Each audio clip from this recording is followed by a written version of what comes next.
네. 안녕하세요, 여러분. 초대해 주셔서 감사합니다. 네. 제가 기후위기와 2050 탄소중립사회의 쟁점,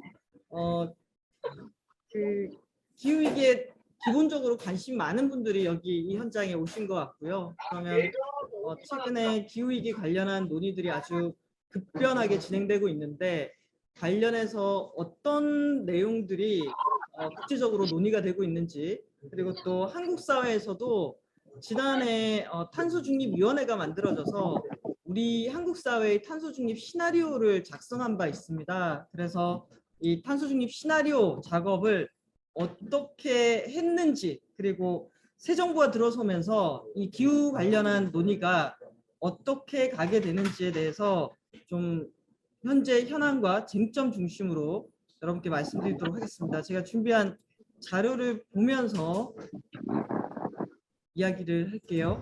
네. 자, 그러면 제가 준비한 자료 보면서 말씀드리겠습니다. 기후변화가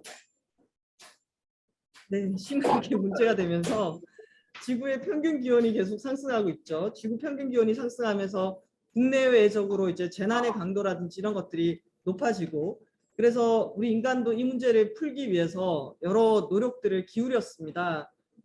온실가스 배출이 기후변화의 원인이 되기 때문에 온실가스 배출을 줄이기 위한 노력도 국제적인 합의에 의해서 해왔고, 또 이 기후변화에 대한 과학적인 연구 이런 것들을 하기 위해서 88년도에는 IPCC라고 기후변화에 관한 협의체를 만들어서 이 기후변화에 관한 보고서들도 계속 내고 있는데요. 이 장면은 지난해 26번째 기후변화 협약 당사국 총회가 열렸을 때 투발루의 장관이 연설을 하면서 예전에 이 지역이 육지였는데 지금은 해수면 상승으로 바다로 잠기고 있다. 그래서 이 얼마나 심각한 상황에 처했다 이런 것들을 연설하는 장면이라고 할 수가 있습니다. 그런데 뭐 우리가 TV를 틀면 지금 한동안 인도에 50도를 넘는 폭염 소식도 나오기도 했고, 늘 산불이 난다든지 빙하가 녹아내린다든지 뭐 이런 일들이 계속 뉴스를 통해서 보여주고 있고, 그러다 보니까 시민들도 기후변화 심각한 것 같아 라고 인식하는 정도가 된 것 같아요. 그런데 멀리 갈 것도 없이 우리나라에서도 이번에 울진 산불이라든지 밀양의 산불이라든지 또 지금 너무나 가물어서 농업에 바로 영향을 미치는, 그래서 조금 전에도 보게 되면은 가뭄 때문에 우리나라의 채소 가격이 폭등하고 있다, 뭐 이런 뉴스들이 바로 상황에서 나오고 있습니다.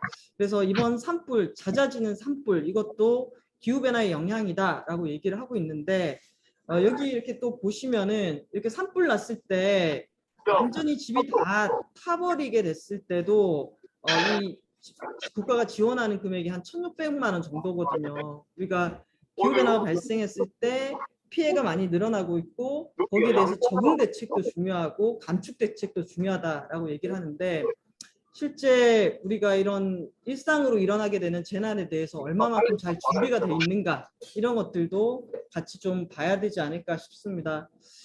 이 자료는 지난해 세이브 더 칠드런 자료인데요.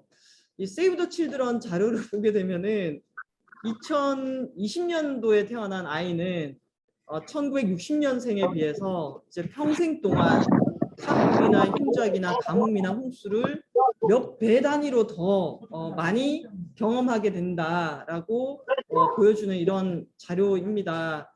그래서 당연히 지금 시간이 갈수록 우리 뭐 미래 세대하고 그다음에 현 세대 누가 온실가스를 배출하고 이에 대한 피해는 누구에게 전가하느냐, 이런 문제가 나오는 것처럼 이런 자료들이 나오고 있다라는 것들을 말씀드리고 싶고요.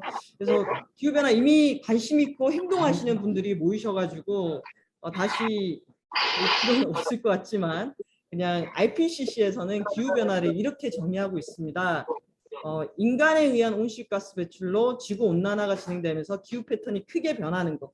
그래서 여기 보시면 1990년대부터 2019년까지 이 총 배출량이 이렇게 증가하는 추이를 볼 수가 있고요.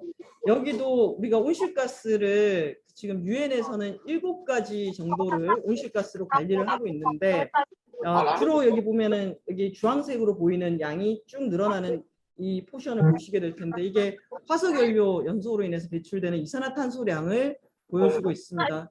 그 바로 위에 이제 메탄이 있는데 이 메탄 같은 경우에는 농축수산 영역이라든지 폐기물이라든지 천연가스가 이렇게 새어나가는 수송이라든지 운반이라든지 사용 과정에서 새어나가는 이런 것들을 메탄가스 이 부분을 알 수가 있고요. 자, 그런데 저도 기후변화 관련해서 이제 본격적으로 제가 녹색연합에서 99년도부터 활동을 했었거든요. 환경단체에서 활동을 하면서 제가 처음 맡았던 일들은 미군기지 환경 감시라든지 또는 야생동물 보호 운동이었어요. 그래서 그 혹시 용산에서 2000년도에 용산 한강에서 포름알데히드 용액이 이렇게 방류됐다 이런 것들을 크게 보도된 적이 있는데 그런 조사를 제가 좀 하고 다녔거든요. 그래서 미군기지 문제를 다뤘는데 그때 저도 2000년도에 그 한강의 독극물 방류 사건이라고 많이 알려지고 그게 이슈가 되면서 그러니까 이 한국에 주둔한 미군이다 하더라도 한국의 환경법에 따라서 이 폐기물을 처리해야 된다 뭐 이런 논의가 막 확장되게 됐었는데 그때 당시 문제가 많이 알려지면서 봉준호 감독님이 녹색연합에 찾아오셨어요. 그래서 이 한강 독극물 사건을 자기 영화의 앞부분에 반영하고 싶다. 그래서 그게 괴물이었거든요. 저는 그때 이제 제가 한강 용산 미군기지 안에서 그 제가 들어가서 찍었던 사진이라든지 그 내용들 같은 경우 인터뷰하고 했었던 기억이 나는데 그래서 저는 미군기지하고 야생동물로 이렇게 시작을 했다가 2004년도부터 저도 기후나 에너지 문제를 전공하면서 이것들을 좀 더 자세히 들여다보기 시작했거든요. 그런데 2004년도 뭐 근데 2010년 이때까지만 하더라도 최근에 이렇게 여러분이 모여 계신 것처럼 기후변화에 그렇게 관심이 많지는 않으셨어요. 그리고 이런 일들이 일어나고 있습니다. 그러면은 아직 우리나라에서는 그렇게 심각한지 모르겠어. 뭐 이런 얘기들을 하셨는데 최근에는 다들 이거 되게 심각한 것 같아. 선생님, 도대체 탄소 중립이 뭐냐? 뭐 이런 얘기들을 하시잖아요. 근데 그렇게 되기까지에 저는 상당히 큰 계기가 되었던 시점이 있었던 것 같은데 이게 2018년도인 것 같아요. 2018년도. 2018년도에 우리나라 인천에서 1.5도씨 특별 보고서가 나오게 되는데 이게 상당한 계기를 저는 만들었다라고 생각하거든요. 2018년도에 나온 이 보고서가 어떤 계기를 만들었냐라고 한다면은 이제 다들 그 얘기 하잖아요. 기후변화에 누가 이렇게 온실가스를 많이 배출했냐, 누구의 책임이냐라고 했을 때 선진국이 먼저 책임져야지 라고 해서 만들어졌던 게 바로 교토의정서잖아요. 97년도에. 그런데 선진국만 이렇게 줄여서는 안 된다. 교토 체제가 아닌 새로운 체제가 필요하다라고 해서 으쌰으쌰 만들어진 게 2015년도에 파리 협정이거든요. 근데 그 파리 협정을 논의를 할 때 아니 지구 평균 기온이 계속해서 오르면 안 되는데 이게 어느 정도 어느 선에서는 더 이상 오르지 않도록 이 선을 정하고 거기서 그 목표를 지키기 위해서 국제사회가 노력을 해야 되는데 지구 평균 기온 상승의 마지노선을 몇 도시로 할 것인가에 대해서 논의가 있었어요. 1.5도시냐, 2도시냐 이 논의가 있었고 이거 이제 IPCC의 보고서를 통해서 우리가 좀 과학적으로 판단을 해볼 필요가 있다라고 하면서 나왔던 게 2018년도에 IPCC의 1.5도시 특별 보고서입니다. 그래서 그 보고서에서 1.5도시에서 어떤 일이 일어나고 2도시에서 어떤 일이 일어나느냐에 대한 전망들이 시나리오로 실리고 이것도 늘 이런 얘기를 하죠. IPCC는 매우 보수적으로 판단하기 때문에 실제 상황은 이거보다 훨씬 더 심각하게 전개될 것이다 라는 것들을 가정에 두고서라도 1.5도시일 때 높은 위험, 2도시일 때 매우 높은 위험 이런 것들이 발생하는데 이것도 이렇게 하나하나마다 이 어떤 일들이 발생하는지에 대한 얘기들이 있는데 저는 이거 봤을 때 그냥 직관적으로 보게 되면은 현재 지구 평균 기온도 올라가고 해수의 온도도 올라가고 이러면서 바닷속의 산호초가 한 50% 정도 소멸한 상황인데 1.5도씨가 올라가게 되면은 70에서 90%를 소멸하고 2도씨가 올라가게 되면은 99% 이상 소멸하고 그러니까 작은 온도 차이에 같지만 거기서 초래되는 일들은 상당히 심각하게 전개된다라는 거예요. 이건 뭐 조천호 박사님도 많이 얘기하시는 거고 그래서 일단 1.5도씨 특별 보고서에서는 우리가 마지노선을 1.5도씨로 삼아야 된다라는 이런데 이제 적어도 합의가 좀 이루어지게 됩니다.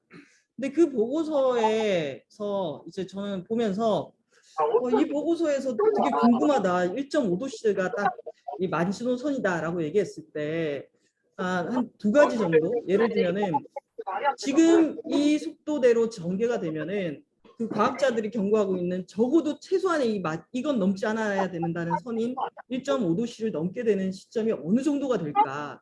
얼마 정도의 시간이 남았냐? 이런 것들을 보게 되고 그랬을 때 지금 추세대로 쭉 가게 되면은 2040년 이전에 1.5도씨 도달한다. 그러면 2040년이면은 20년도 안 남았잖아요. 근데 이것도 인간이 배출한 온실가스가 온난화 효과를 일으켜가지고 실제 변화에까지 도달하게 되는 총 시간이 이제 20년이라면은 1.5도씨를 만드는 온실가스 배출량은 지금 속도대로라면은 7년이면 다 배출되게 된다. 그럼 정말 시간이 다투는 일이잖아요. 그래서 기후변화 문제가 우리가 언젠가 해결해야 되는 문제가 아니라 정말 정해진 시간 안에 빠르게 행동하지 않으면은 이 선을 계속 넘어가게 되는 이런 상황이 됐다라는 것들을 그나마 좀 크게 알려지고 인식하게 된 계기가 저는 2018년도가 아닌가라는 생각이 들었고 그때 이제 적어도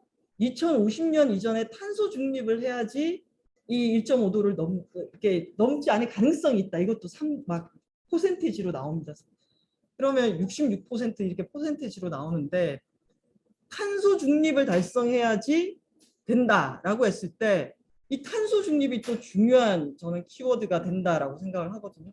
근데 탄소 중립이 뭐냐? 여러분 탄소 중립이 뭐라고 생각하시나요? 그러니까 보통 제가 시민들한테 여쭤보거든요. 여러분 기후위기 대응을 위해서 요즘에 최근에 가장 많이 나오는 용어가 탄소 중립인데 탄소 중립에 대해서 어떻게 이해하고 계십니까? 라고 이렇게 여쭤보면은 정말 한 10명한테 물으면은 9분이 이렇게 대답을 하세요. 배출한 것을 흡수해가지고 플러스 마이너스 0으로 만드는 게 탄소 중립이다 라고 얘기를 하시거든요. 이게 틀린 말은 아니에요. 왜냐하면 순 배출량이 0이 되는 거기 때문에 순 배출이 0이 되려면은 기본적으로 맨 앞에 배출량을 극단으로 줄인 상태에서 조금이라도 배출하게 되면은 그것을 흡수해가지고 플러스 마이너스 0으로 만드는 거거든요. 근데 앞부분에 이 순배출 제로가 돼야 되려면은 극단으로 줄여야 된다라는 이 개념이 아직 우리들에게 다 좀 합의가 좀 안 되는 상황인 것 같아요. 그냥 플러스 된 거 흡수해가지고 0으로 만들 수 있다.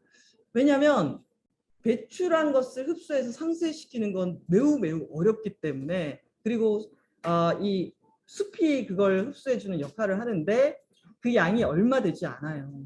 결국 탄소 중립이란 게 지금 지구에 한 80억이 살고 있으면은 이 80억이 대기 중에 추가로 이산화탄소를 배출하지 않는 상태 80억이 추가로 배출하지 않는 상태를 탄소 중립이라고 하거든요. 근데 2050년에는 인구가 100억으로 늘어나게 되는데 100억이 대기 중에 추가로 이산화탄소를 배출하지 않는 상태가 탄소 중립이에요. 그래서 지금 그래프 보시면은 2020년을 기점으로 해서 배출량이 이렇게 0에 수렴하는 형태로 떨어진다라는 걸 알 수 있습니다. 그럼 이거를 만들려면은 이산화탄소 배출이 추가로 배출되지 않는 상태를 만들려면은 이산화탄소가 화석 에너지 연소에서 발생된다고 했을 때 이 얘기는 앞으로 30년 안에 석유, 석탄, 가스를 거의 안 쓰는 사회를 만들어야 한다라는 것입니다. 30년 안에. 그런데 우리 인간이 지금까지 이렇게 경제를 꾸려온 이 시점을 쭉 보게 되면은 1850년 산업혁명, 석유, 석탄, 가스 소비량이 쭉쭉 늘어나는 이 시기를 살았던 거잖아요. 그리고 오늘 하루도 오늘 하루 다들 얼마나 열심히 살았겠어요. 지구의 80억이. 그 80억이 오늘 하루를 열심히 살기 위해서 사용한 에너지의 80%가 화석 에너지. 그러면 오늘 하루도 대기 중에 온실가스가 쌓였을 텐데 2050년 이전의 탄소 중립이라는 것은 이 80%의 에너지 사용량을 30년 안에 바닥을 치게 만들어야 되는 거예요. 그래서 저도 이거는 정말 어렵겠다. 아무리 기후위기 대응에 있어서 사람들이 막 너무 심각하기 때문에 내가 움직여야겠다라고 해도 이걸 받아들여서 현실에서 30년 안에 구현하는 건 쉽지 않겠다. 그리고 국제적으로 이거를 하겠다고 하는 나라들이 언제쯤 등장하게 될까라는 생각을 저는 사실은 했거든요. 왜냐하면 워낙 매번 열리는 기후변화 협약이나 회의 때마다 지난한 회의, 네가 줄여라 뭐 이런 논의들이 계속됐기 때문에 이걸 선언하는 것도 쉽지 않겠다라고 생각했었는데 2019년도에 뭐 그레타 툰베리, 그 다음에 2019년도 12월 달에는 유럽이 선언을 하게 되고 20년도에는 중국이 선언을 하게 됩니다. 그게 상당히 컸어요. 2020년도 9월 달에 중국이 선언을 한 거. 10월 달에 일본, 한국, 그 다음에 미국 이렇게 이어졌잖아요. 그래서 현재 오늘 제가 자료를 보니까 140개 국가가 탄소 중립 선언을 했어요. 140개 국가가 30년 안에 화석 에너지를 안 쓴다라는 이 어마어마한 일을 140개 국가가 선언을 한 거예요. 그래서 저는 요즘에도 지난 한 2, 3년 사이에 무슨 일이 일어난 거지? 그리고 정말 이 사람들이 이걸 작정하고 한다고 하는 걸까? 아니면 일단 선언해 놓은 걸까? 계속 이런 의구심들을 머릿속에서 계속 갖게 되는 거죠. 그러면은 지난해까지가 140개 국가들이 어쨌든 기후위기 심각하니까 1.5도 이하로 막기 위해서 탄소 중립을 선언하는 시기였다라고 한다면은 지금 여기에 여기에 다음 페이지에 보이는 이 그림이 2020년이 탄소 중립을 선언하는 해, 그리고 2021년도는 여기에도 이 표를 보면은 경로가 있잖아요. 예를 들면은 2050년에 탄소 중립이 되려면은 적어도 2030년까지는 2010년도에 배출하던 양의 절반을 줄여야지 그 경로 속에 있는 거예요. 그러니까 50년의 목표를 달성하려면은 지금부터 10년도 그래프가 이렇게 내려가야 되는 상황이 만들어져야 되는 거죠. 그래서 지난해 논의는 2030년의 목표를 끌어올리는 거였어요. 왜냐하면 2015년 당시에 파리 협정에서는 탄소 중립이 목표가 아니었던 거예요. 그런 상황에서 목표를 세웠는데 탄소 중립을 선언했으면은 2030년의 목표를 끌어올려야 된다라고 하면서 지금 보시는 이 빨간색들 있잖아요. 그래서 미국이 원래는 26에서 28이었는데 50에서 52로 2배를 점핑을 하고 일본이 26이었는데 46을 줄이겠다라고 얘기하고 우리나라도 지난해 탄소중립위원회를 통해서 24.4가 40%로 뛰게 된 거예요. 그래서 지난해까지가 이런 탄소 중립을 발표하고 2030년의 목표를 끌어올리는 시기였다면은 다음 페이지를 보면은 이게 뭐냐면은 세계 10대 경제 국가들, 사실은 전 세계에 200개 나라가 있지만 온실가스를 많이 배출하는 17개 나라가 전 세계 배출량의 80%를 배출을 해요. 그러니까 한 20개 나라 정도가 정말 노력을 해주는 게 나머지 국가들의 운명을 또 결정하게 되는 거예요. 그래서 이거는 세계 10대 경제 국가들이 탄소 중립을 선언했는데 이 국가들이 경로를 어떻게 설정하는지를 유엔에다가 보고한 내용을 토대로 10개를 모아본 거예요. 그러면은 여러분 누가 봐도 훅 튀는 저 그래프 위에 보이시죠? 저게 어디겠어요? 저게 중국이에요. 중국. 그래서 중국은 어떤 입장을 가졌냐면은 우리는 2050년에 탄소 중립 어렵다. 그래서 2030년까지 늘어나다가 30년을 기점으로 내려 꽂아서 60년까지 탄소 중립을 하겠다라고 발표를 한 거예요. 그래서 이 그래프 기울기가 나오는 거고, 그 다음 저 초록색이 미국의 경로를 보시면 돼요. 근데 미국도 우리가 막 트럼프가 뭐 파리 협정 탈퇴한다, 기후 악당이다 그랬지만 미국의 경로도 보시면은 90년대 수준에서 유지되고 있다는 것들을 아실 거예요. 그래서 뭐 줄이지는 못했지만 90년대 수준으로 유지되면서 내려가는 경로에 있다는 것들을 알 수가 있고요. 그래서 이 그래프를 보면은 2030년에 오히려 한국이 배출량이 세계 5위가 된다. 그러니까 탄소 중립과 2030년의 감축 경로를 다 지켰을 때 한국이 10대 경제 국가 중에서 배출량 5위가 된다라는 것들을 볼 필요가 있고, 이게 미국과 EU와 그리고 중국이 어떤 경로로 탄소 중립 경로를 가겠다라는 것들을 보여주고 있는 거예요. 그래서 저는 기후 문제를 그래도 조금 다뤄온 입장에서 보면은 이게 그래프의 방향이 꺾인 거잖아요.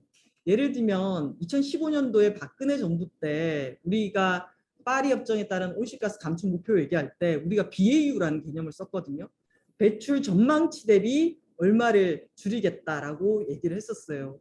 근데 지금은 모든 나라가 이제 2050년이나 2060년에 이 0으로 수렴하는 걸 찍어놓고 이 목표를 달성하기 위해서 백캐스팅 방식으로 어떻게 해야지 이 목표가 달성하는 방향이냐라는 걸로 역으로 보기 시작한 거예요. 이거는 세상의 판이 진짜 한판 크게 바뀐 거라고 생각을 하거든요. 제 판이 바뀌는 일이 지난 한 2, 3년 사이 일어난 거예요. 근데 문제는 그래프만 이렇게 그린 것일 수 있잖아요. 이게 어떻게 현실에서 작동하게 만들 것이냐가 매우 중요한데, 그랬을 때 이제 저는 지난해 저도 많은 비판을 받으면서 지난해 딱 이맘때 탄소중립위원회가 출범을 했어요.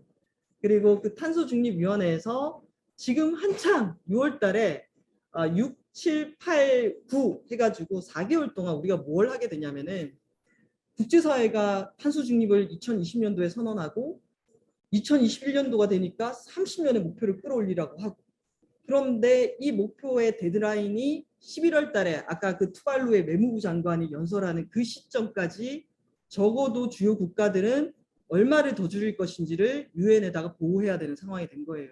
그러면은 탄소 중립 시나리오도 짜고 2030년까지의 감축 목표를 끌어올리는 그 작업을 한 3개월에서 4개월 동안에 해야 되는 거예요. 그래서 위원회가 6월 달에 출범을 했어요. 출범을 하고 거기서 정말 한 4개월 동안은 집중해서 시나리오 작업도 하고 2030년에 감축 목표를 끌어올리는 작업들을 해본 거예요. 저도 정말 쫓겨가면서, 왜냐하면 11월 달에 국제사회 발표하려면은 10월 달중에는 국무회의를 통과해서 확정을 지어야지 보고가 가능하니까 10월 초까지는 무조건 수치와 내용이 나와야 되는 상황이었어요. 그래서 지난해 엄청난 이 여러 압박, 그리고 개인적으로도 좀 마실게요.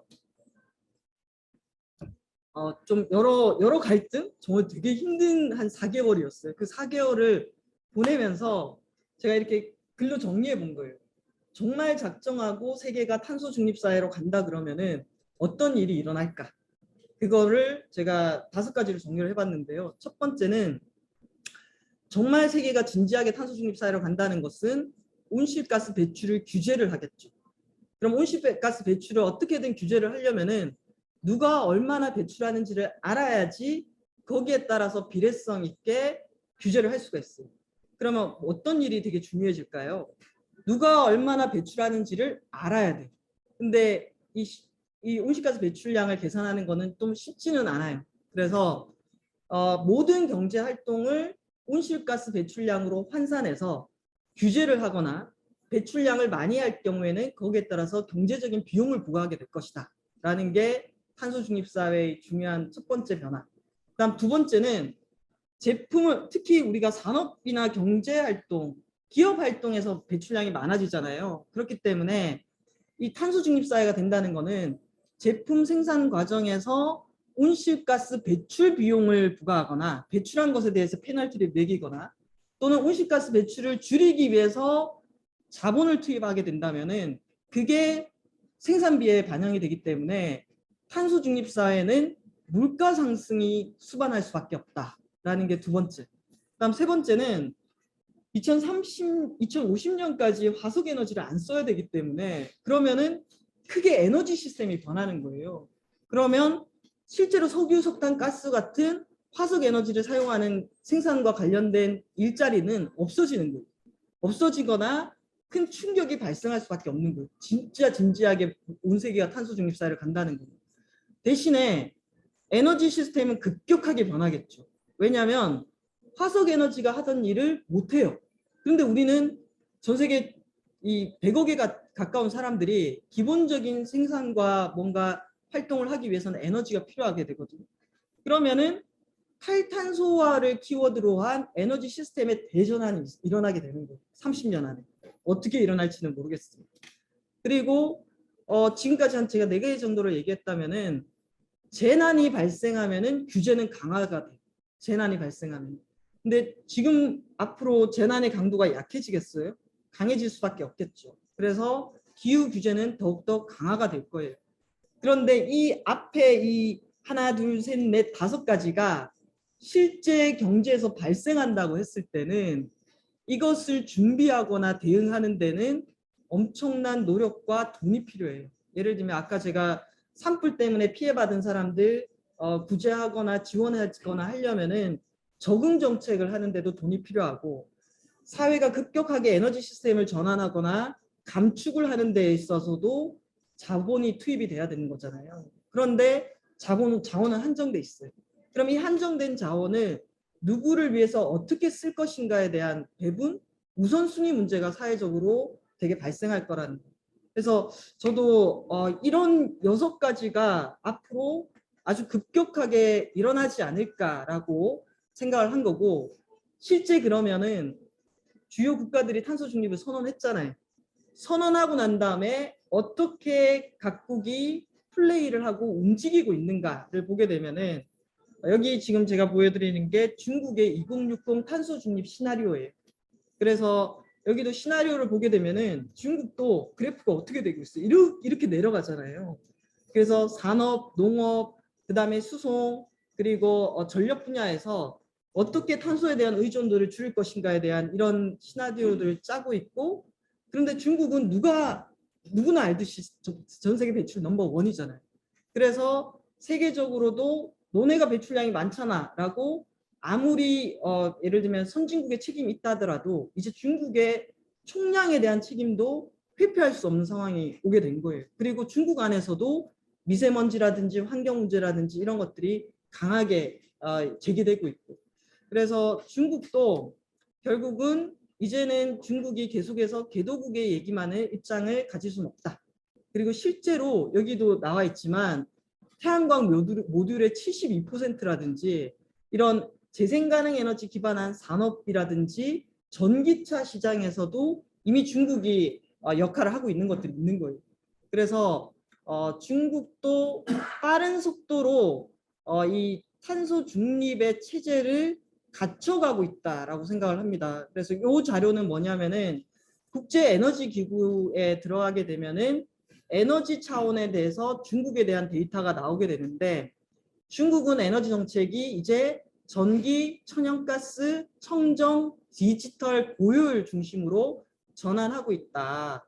그래서 실제로 태양광이라든지 이런 풍력 발전이 어마어마하게 설치되고 있는데 전 세계 재생에너지의 설비가 늘어난다 그러면 그중에 40%가 중국에서 늘어나는 거예요.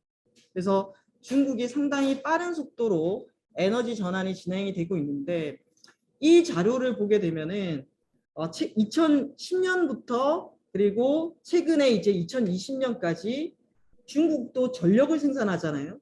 근데 그 전력을 생산할 때 재생가능 에너지, 특히 풍력과 태양광 비중이 얼마만큼 빠르게 늘어나고 있는지를 지금 보여주는 그래프인데 올해만 중국의 태양광하고 풍력 발전기가 140에서 150기가가 늘어날 예정이라고 하거든요.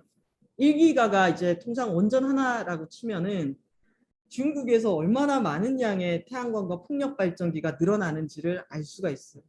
그런데 이것만 있는 게 아니라 이게 2021년에서 2025년까지 중국은 여전히 계획 경제잖아요. 그래서 몇 년 경제개발 몇 개년 계획 이런 것들을 수립하게 되는데 거기에 이제 에너지 계획이 들어가게 되는데 에너지에 보게 되면은 이제 가스와 석탄을 전기로 전환한다. 그리고 비화석 에너지 소비 비중을 높인다.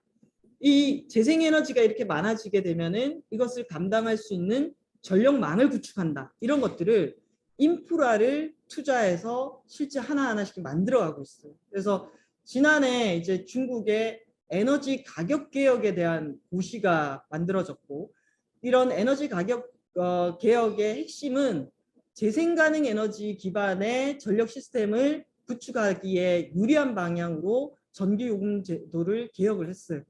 그 이후에는 전력망이라든지 새로운 전력 시스템을 기반으로 하는 계획들이 하나하나 지난해 많이 발표가 됐어요. 그래서 저는 와, 이거 되게 체계적으로 에너지 시스템 전환을 준비하고 있구나라는 생각이 들었고, 또 이 자료를 보게 되면은 지난해 이제 중국 같은 경우에는 산둥성 인근에 있는 에너지 효율이 매우 떨어지고 그리고 미세먼지라든지 대기 오염 물질이 많이 나오는 철강 회사를 셧다운을 하더라고요. 그러니까 당이 결정해서 문을 닫게 하는 거예요. 그래서 중국의 이런 제도를 보면은, 그래서 중국의 이 탄소 중립이나 환경 관련 이 정책을 보고 에코파시즘의 부활이다, 이런 표현을 쓰기도 하는데, 상당히 그런 정치 체계를 통해 가지고, 예를 들면 우리나라 같은 경우에는 지금 일회용컵 보증금 유예 때문에 이것도 유예하냐 뭐 이런 얘기를 하잖아요. 근데 중국은 2021년도 1월 달에 그냥 고시를 해요.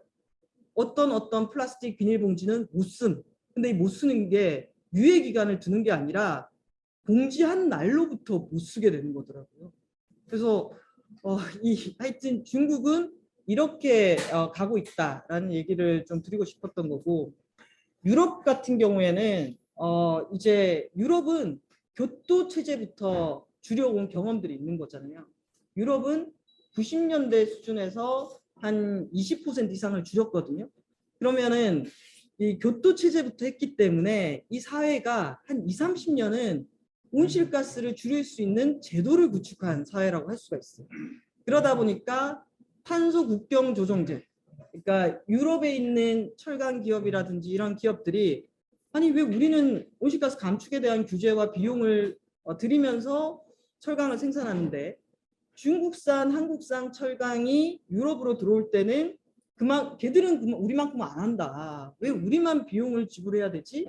이걸 동등하게 해야 된다라고 하는 의미에서 만들어진 게 탄소 국경 조정제인데, 유럽의 이 배출권 거래 시스템하고 연동해가지고 한국의 철강이 유럽으로 수입된다 그러면은 이 유럽에 있는 철강 기업이 비용을 지불하는 것과 동등한 비용을 지불하도록 이렇게 조정하는 거예요.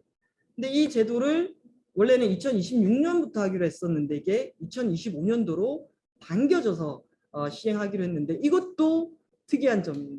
보통 어떤 약속이나 제도 같은 게 준비가 안 됐습니다 라면 미루잖아요. 근데 이게 1년 당겨지는 것도 저는 좀 달라진 흐름이다라는 생각이 들고, 이 자료는 유럽연합이 원래는 90년 대비 40%를 2030년까지 줄이기로 약속을 했었는데 탄소 중립을 자기들이 선언하고 나니까 자기들도 중간 단계의 목표를 끌어올린 거예요. 40%가 아니라 55%로 끌어올렸잖아요. 그러면 유럽은 매우 디테일하게 실제 그 55%를 달성할 수 있는 제도를 만들어요. 그러니까 이 지금 제가 표로 만든 게 배출권 거래제라든지 농업이라든지 에너지라든지 자동차, 그다음에 해운, 각각의 영역에서 어떤 법을 만들고 어떤 제도를 만들어야지 55%를 달성할 수 있는지를 매우 구체적으로 제도를 만들어 가지고 지난해 7월 달에 발표를 한 거예요.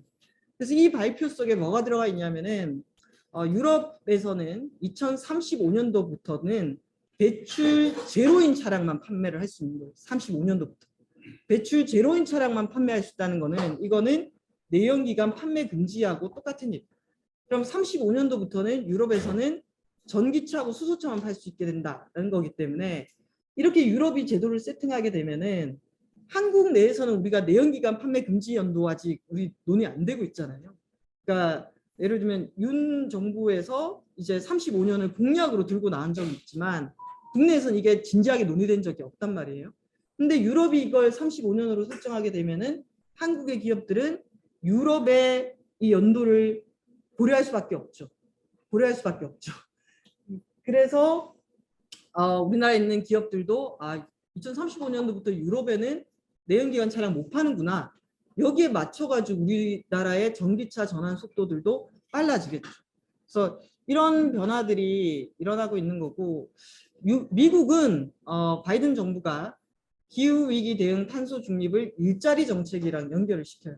그러니까 미국도 예를 들면 석유라든지 셰일가스라든지 화석에너지에 관한 기업들이 많기 때문에 탄소 중립이란 건 결국 이 기업들이 줄어들고 몰락한다는 것을 의미하잖아요. 그래서 정부가 뭐 일자리 법안, 뭐 미국 재건 법안 이런 것들을 통해 가지고 예산을 투입해서 예를 들면은 지역 전환이라든지 또는 친환경 에너지 투자라든지 이런 곳에서 정부가 돈을 쏟고 그 돈을 쏟은 것을 기반으로 해가지고 새로운 일자리를 만드는 이런 전략으로 가고 있단 말이에요. 그래서 실제 지난 2020년에 탄소 중립 논의가 진행이 되고 그리고 2021년도에 2030년에 목표 상향에 대한 논의가 진행되고 난 다음에 각각의 국가들이 자기들의 발언의 목표, 말을 지키기 위해서 나름의 제도를 만들거나 중국처럼 그냥 에너지 전환에 아주 집중을 하거나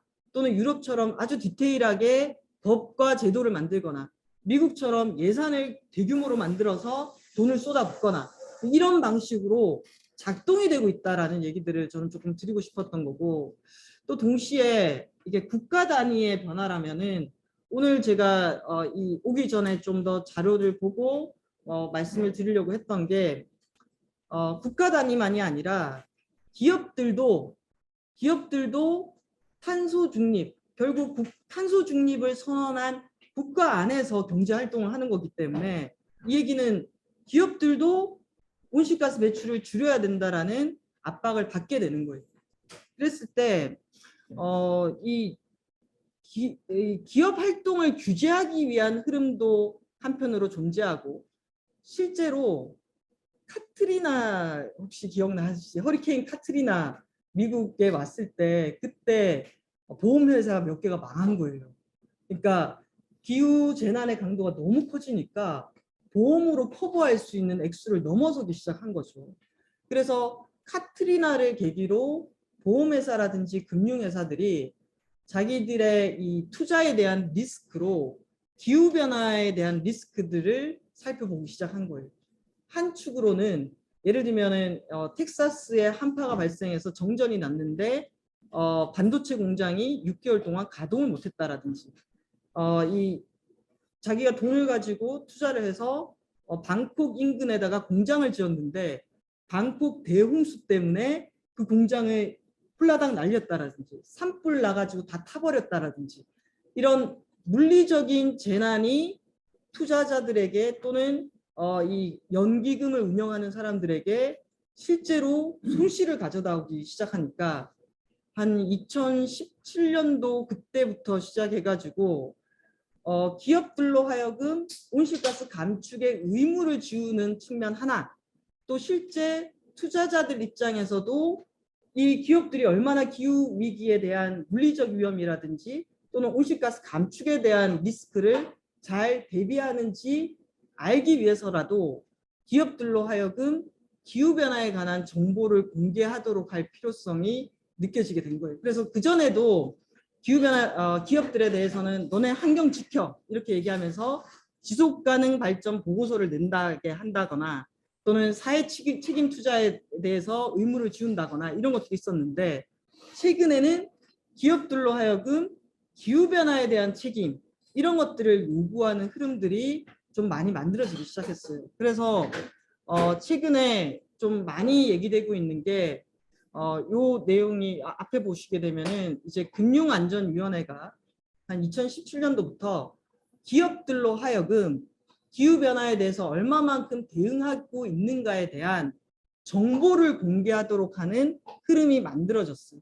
그래서 이 페이지를 한번 보시게 되면은 기업들이 기후변화 관련 정보를 공시해야 하는데 그게 그냥 우리 기후변화 대응 잘하고 있어요 라고 하는 게 아니라 어떤 내용들을 구체적으로 공시하도록 하는지에 대한 표준안을 만들고 있는데, 그 표준안을 보게 되면은 이사회의 감독이라든지 경영진의 역할이라든지 지구 평균 기온이 상승했을 때 각종 위험이 발생하는데 그 위험에 대해서 기업이 얼마만큼 준비하고 있는지, 그리고 실제 그 기업이 어떤 경영 활동을 하는데 온실가스를 얼마만큼 배출하는지, 그리고 배출에 대해서 감축 목표를 설정하고 있는지, 그 목표를 지키고 있는지, 이런 것들에 대한 정보를 기업이 스스로 보고하도록 하는 그런 체계들을 만들어 가고 있어요. 그런데 이게 보고해도 되고 안 해도 되고 이런 것들이 아니라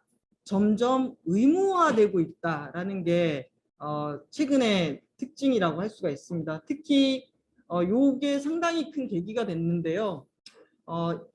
올해 3월 21일에 미국 증권거래위원회 위원장이 미국 증시에 상장된 기업들을 중심으로 기후변화에 관한 이 리스크를 공시하도록 하는 것을 의무화하는 안을 공개를 했어요.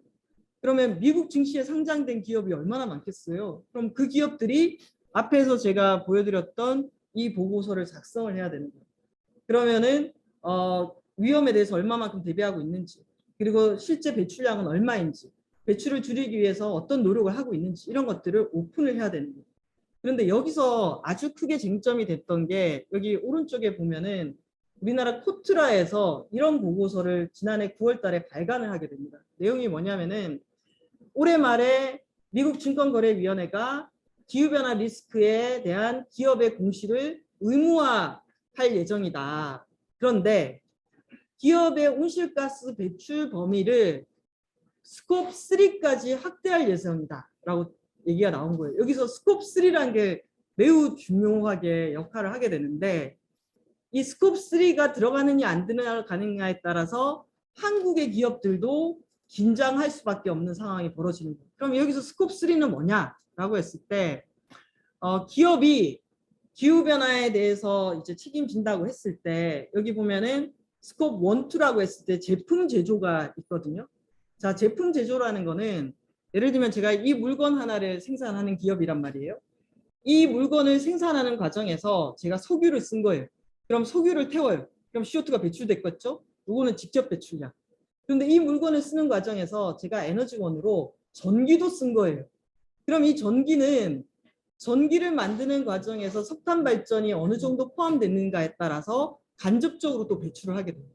그래서 스콥 1은 직접 배출량, 전기는 간접 배출량인데, 이게 스콥 3라고 하는 거는 내가 이 물건을 만들었지만 이 안에 들어가 있는 이 부품은 우리 협력업체한테 받은 거예요.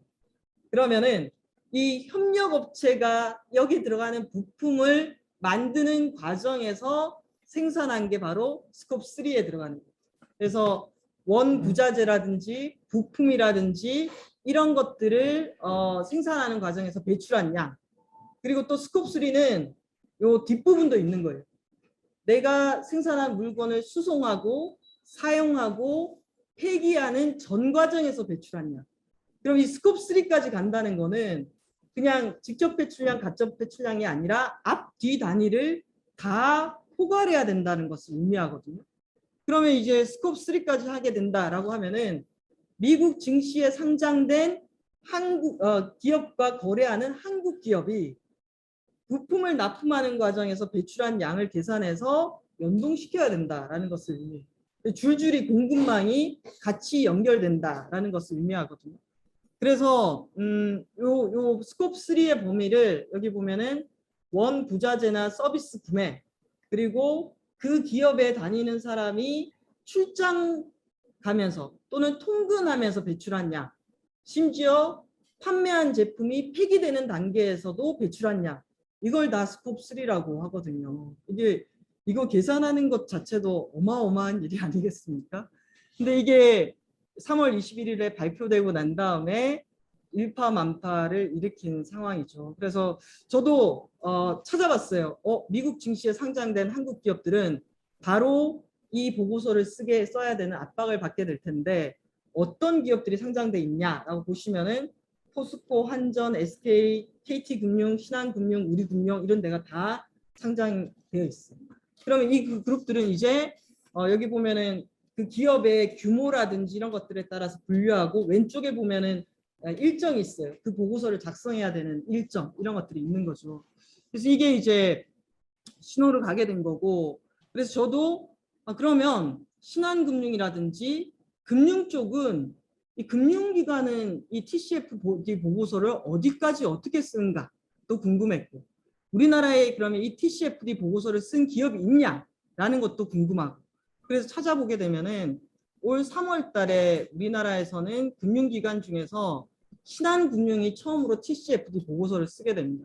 그래서 이 보고서의 내용을 한 30페이지 정도가 되거든요.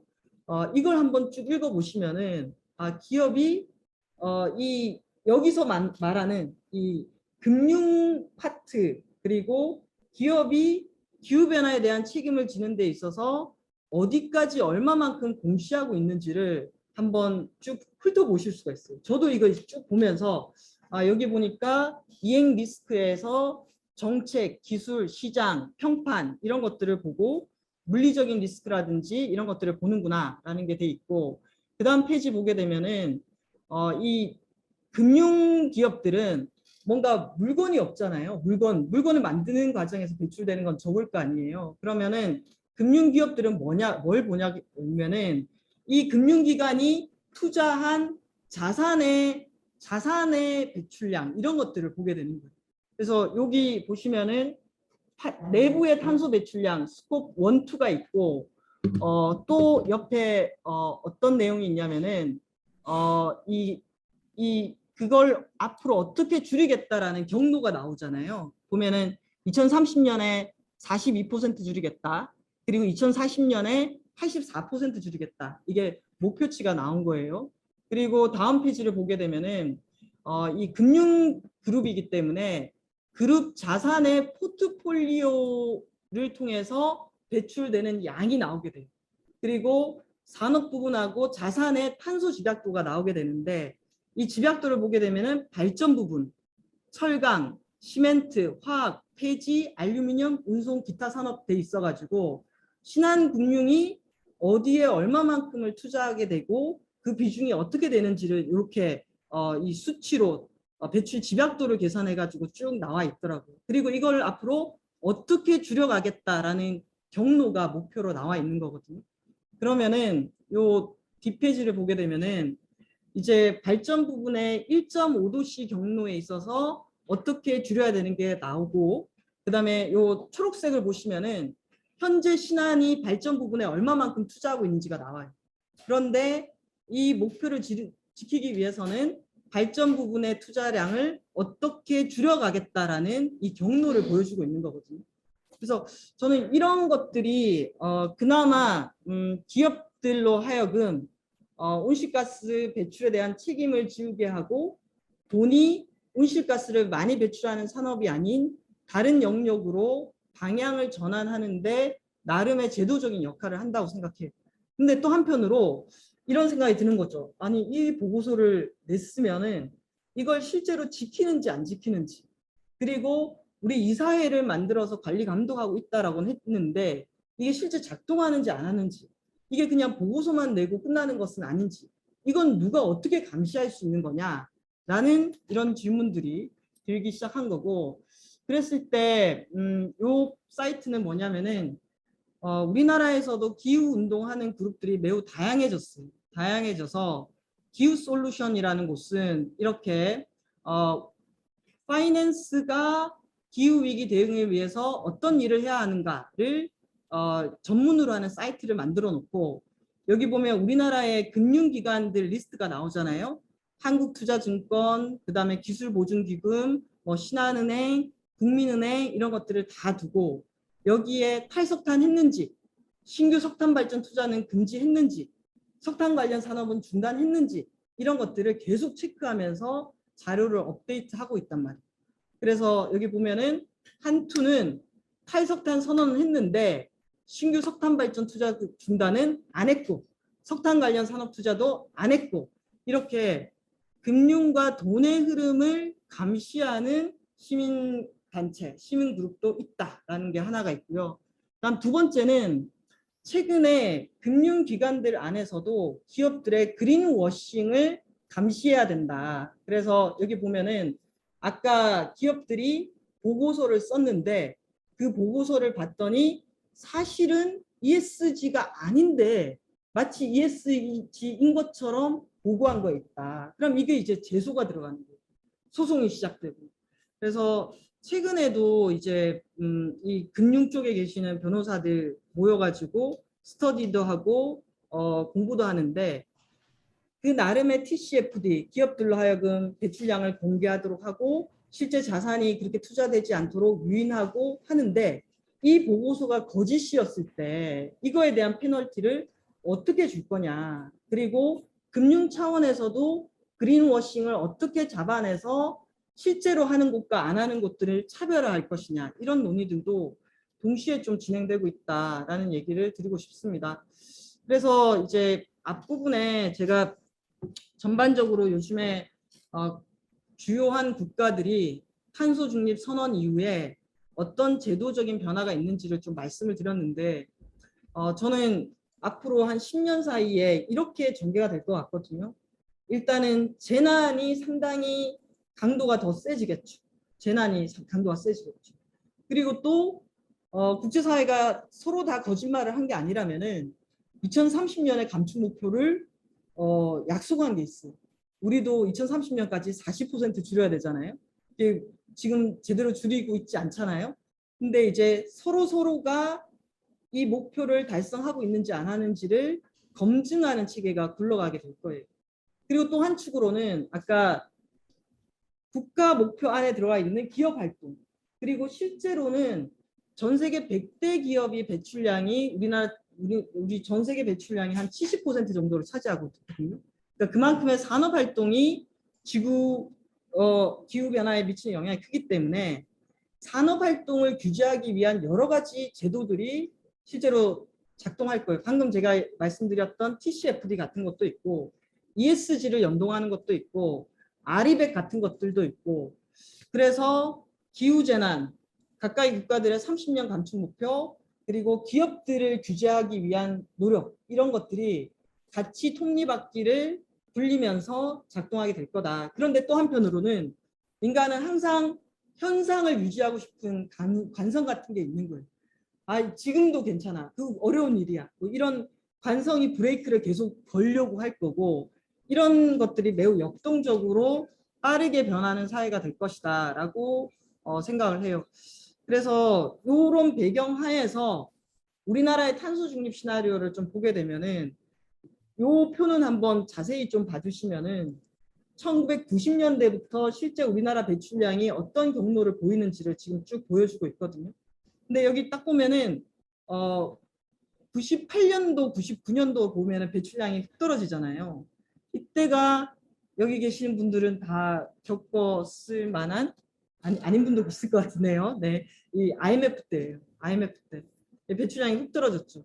그러다가 계속 우리나라 늘어났어요. 늘어났고 2018년도가 폭염이었죠. 폭염. 너무 더웠죠. 그때 에너지 소비량이 특히 전력 소비량이 쭉쭉 늘어나면서 그때 우리나라 배출량이 최고치를 치게 되는데 전 세계 배출량 11위 현재 우리나라 배출량 11위를 달리고 있어요.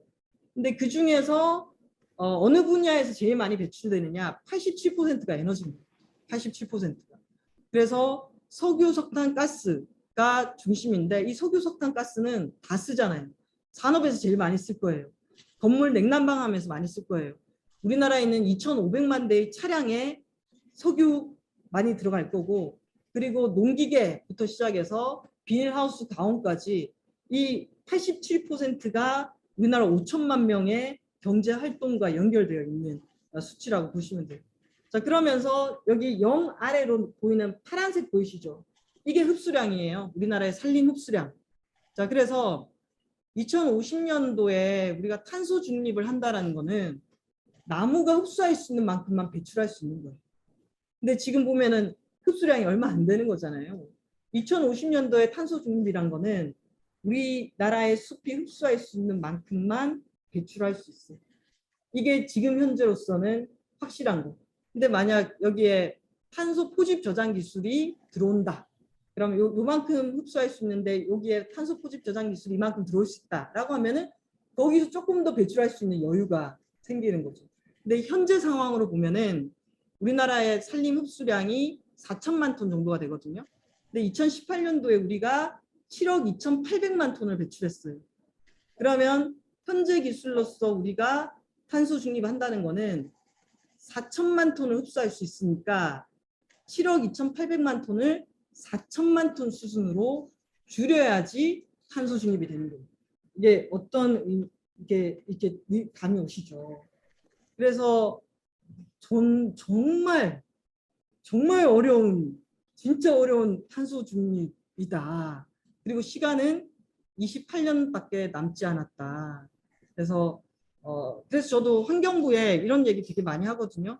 요즘 환경부가 탄소 중립 얘기하면서 맨날 플러스 마이너스 배출한 거 흡수해서 0으로 만든다. 이게 아까 제가 7억 2,800만 톤이 4천만 톤 수준으로 현재 우리 기술로 치면은 탄소 포집 저장 기술이 없기 때문에 7억 2,800만 톤이 4천만 톤 수준으로 줄여야 되는 게 현재 상황에서 우리가 탄소 중립할 수 있는 거다. 그렇기 때문에 플러스 마이너스 0으로만 얘기를 하게 되면은 시민들이 탄소 중립 되게 쉬운 건 줄 안다.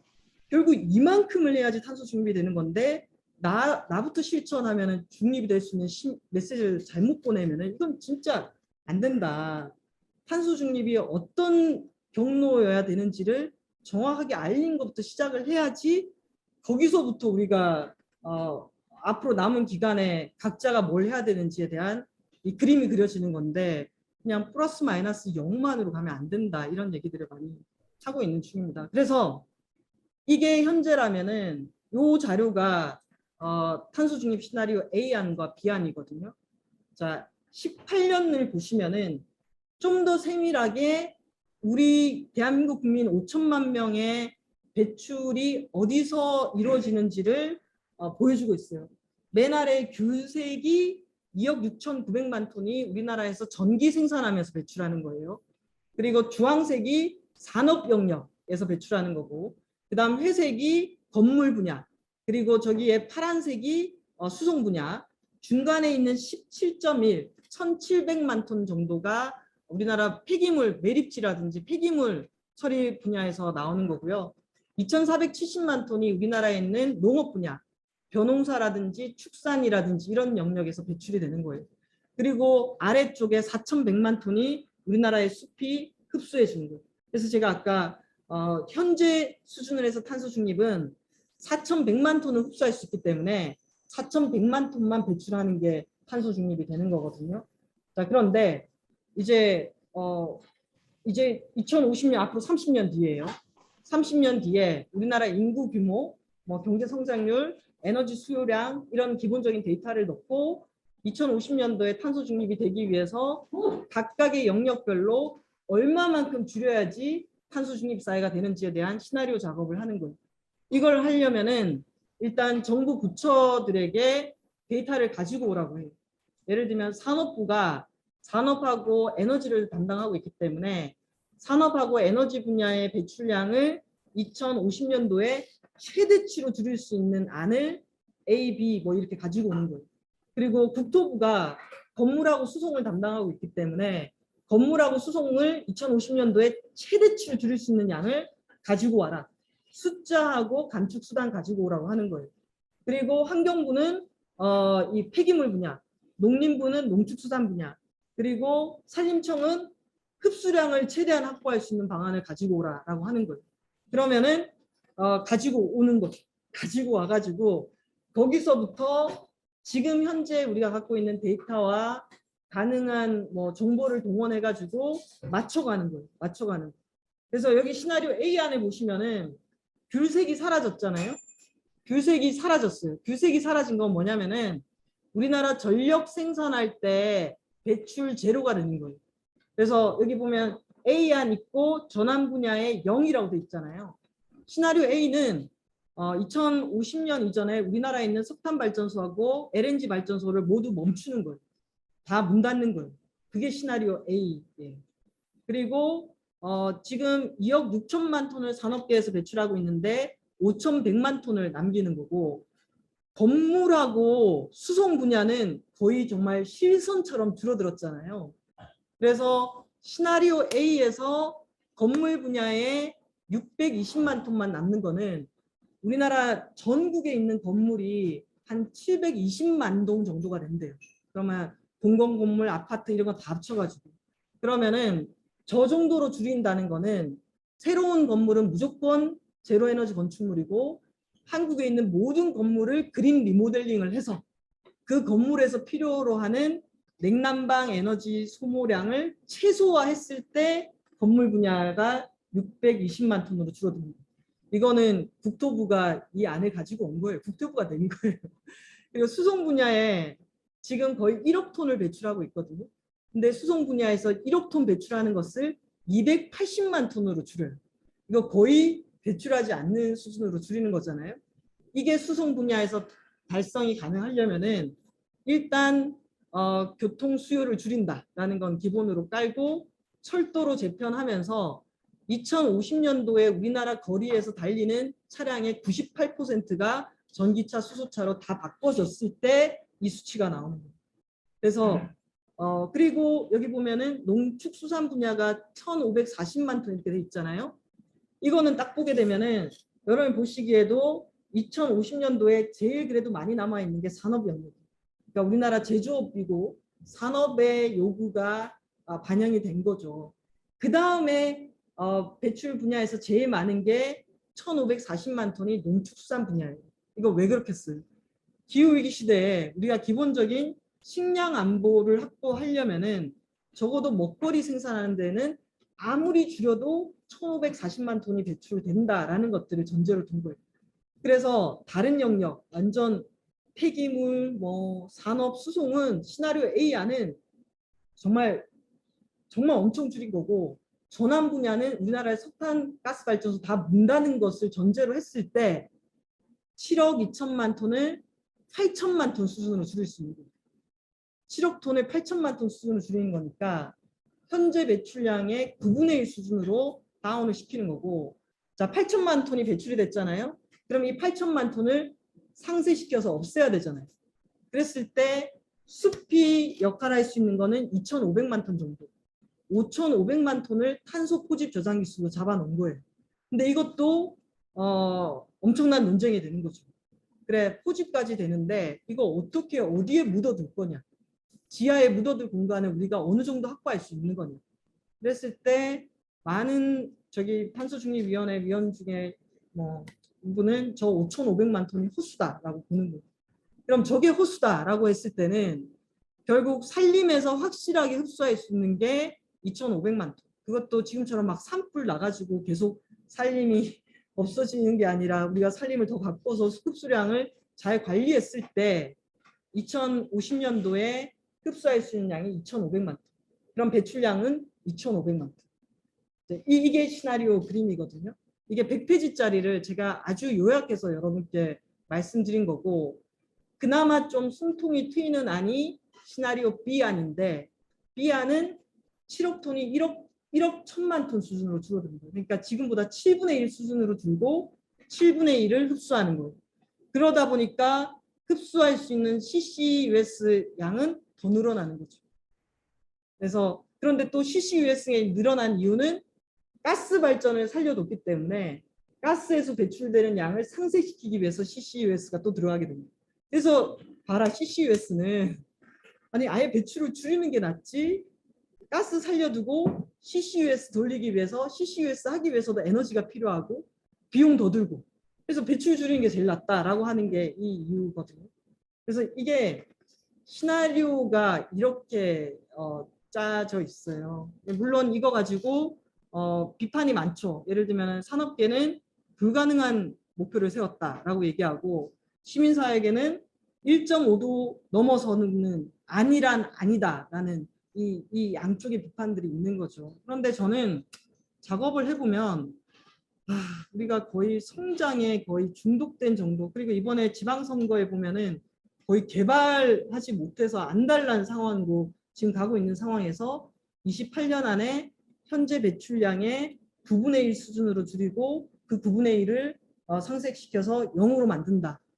라는 게 저는 정말 쉽지 않은 숙제에 우리가 봉착해 있다라고 생각을 합니다. 그래서 그러니까 제가 환경부에 이만큼 해야 되는데 플러스 마이너스 0이라고 제발 좀 하지 말라라고 하는 게 이 탄소 중립 시나리오가 어떻게 만들어졌는지를 여러 곳곳에서 같이 한번 보는 과정들이 저는 필요하지 않을까. 그래서 제가 청년들하고 얘기했을 때 그 청년들이 두 가지의 이 문장을 얘기했는데 그게 제가 잊혀지지가 않는데 하나는 뭐냐면은 탄소 중립 사회를 감각해야 된다.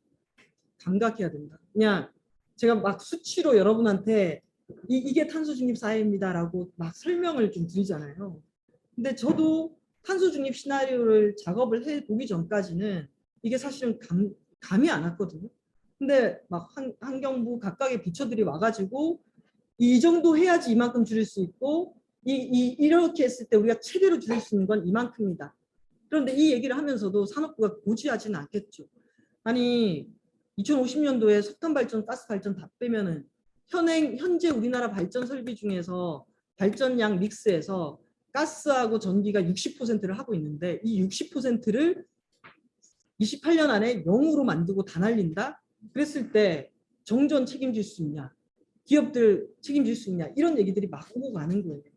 그걸 한 4개월을 하다 보니까 저는 이제 탄소 중립 사회가 이렇게 감각이 되는구나 라는 걸 익힌 거고, 그런데 그걸 한 건 제가 그 논의에 중간에 있었기 때문에. 근데 실제 그 논의를 정말 올곧이 다 경험한 사람이 우리나라에 많지 않잖아요. 그러면 많지 않은 상황에서 어떻게 탄소 중립 사회를 가겠어요. 그래서 실제 탄소 중립 사회가 어떤 사회인지를 계속 감각하고 생동감 있거나 실제 머리나 이런 것들로 계속 이 정도가 이렇게 그게 변하기 위해서는 이 정도 이런 시나리오들이 곳곳에서 많이 나와봐야지 탄소 중립에 대한 논의가 저는 제대로 될 것 같다라는 생각이 하나였고, 두 번째는 청년들이 이런 얘기 하더라고요. 2050년 이후에도 삶은 존재한다. 우리의 많은 목표가 2050년 탄소 중립 사회로 맞춰져 있잖아요. 근데 우리가 목표를 달성 한참은 못할 수도 있고 가까이 갔을 수도 있고 이렇지만 그 사회가 끝은 아니라는 거예요.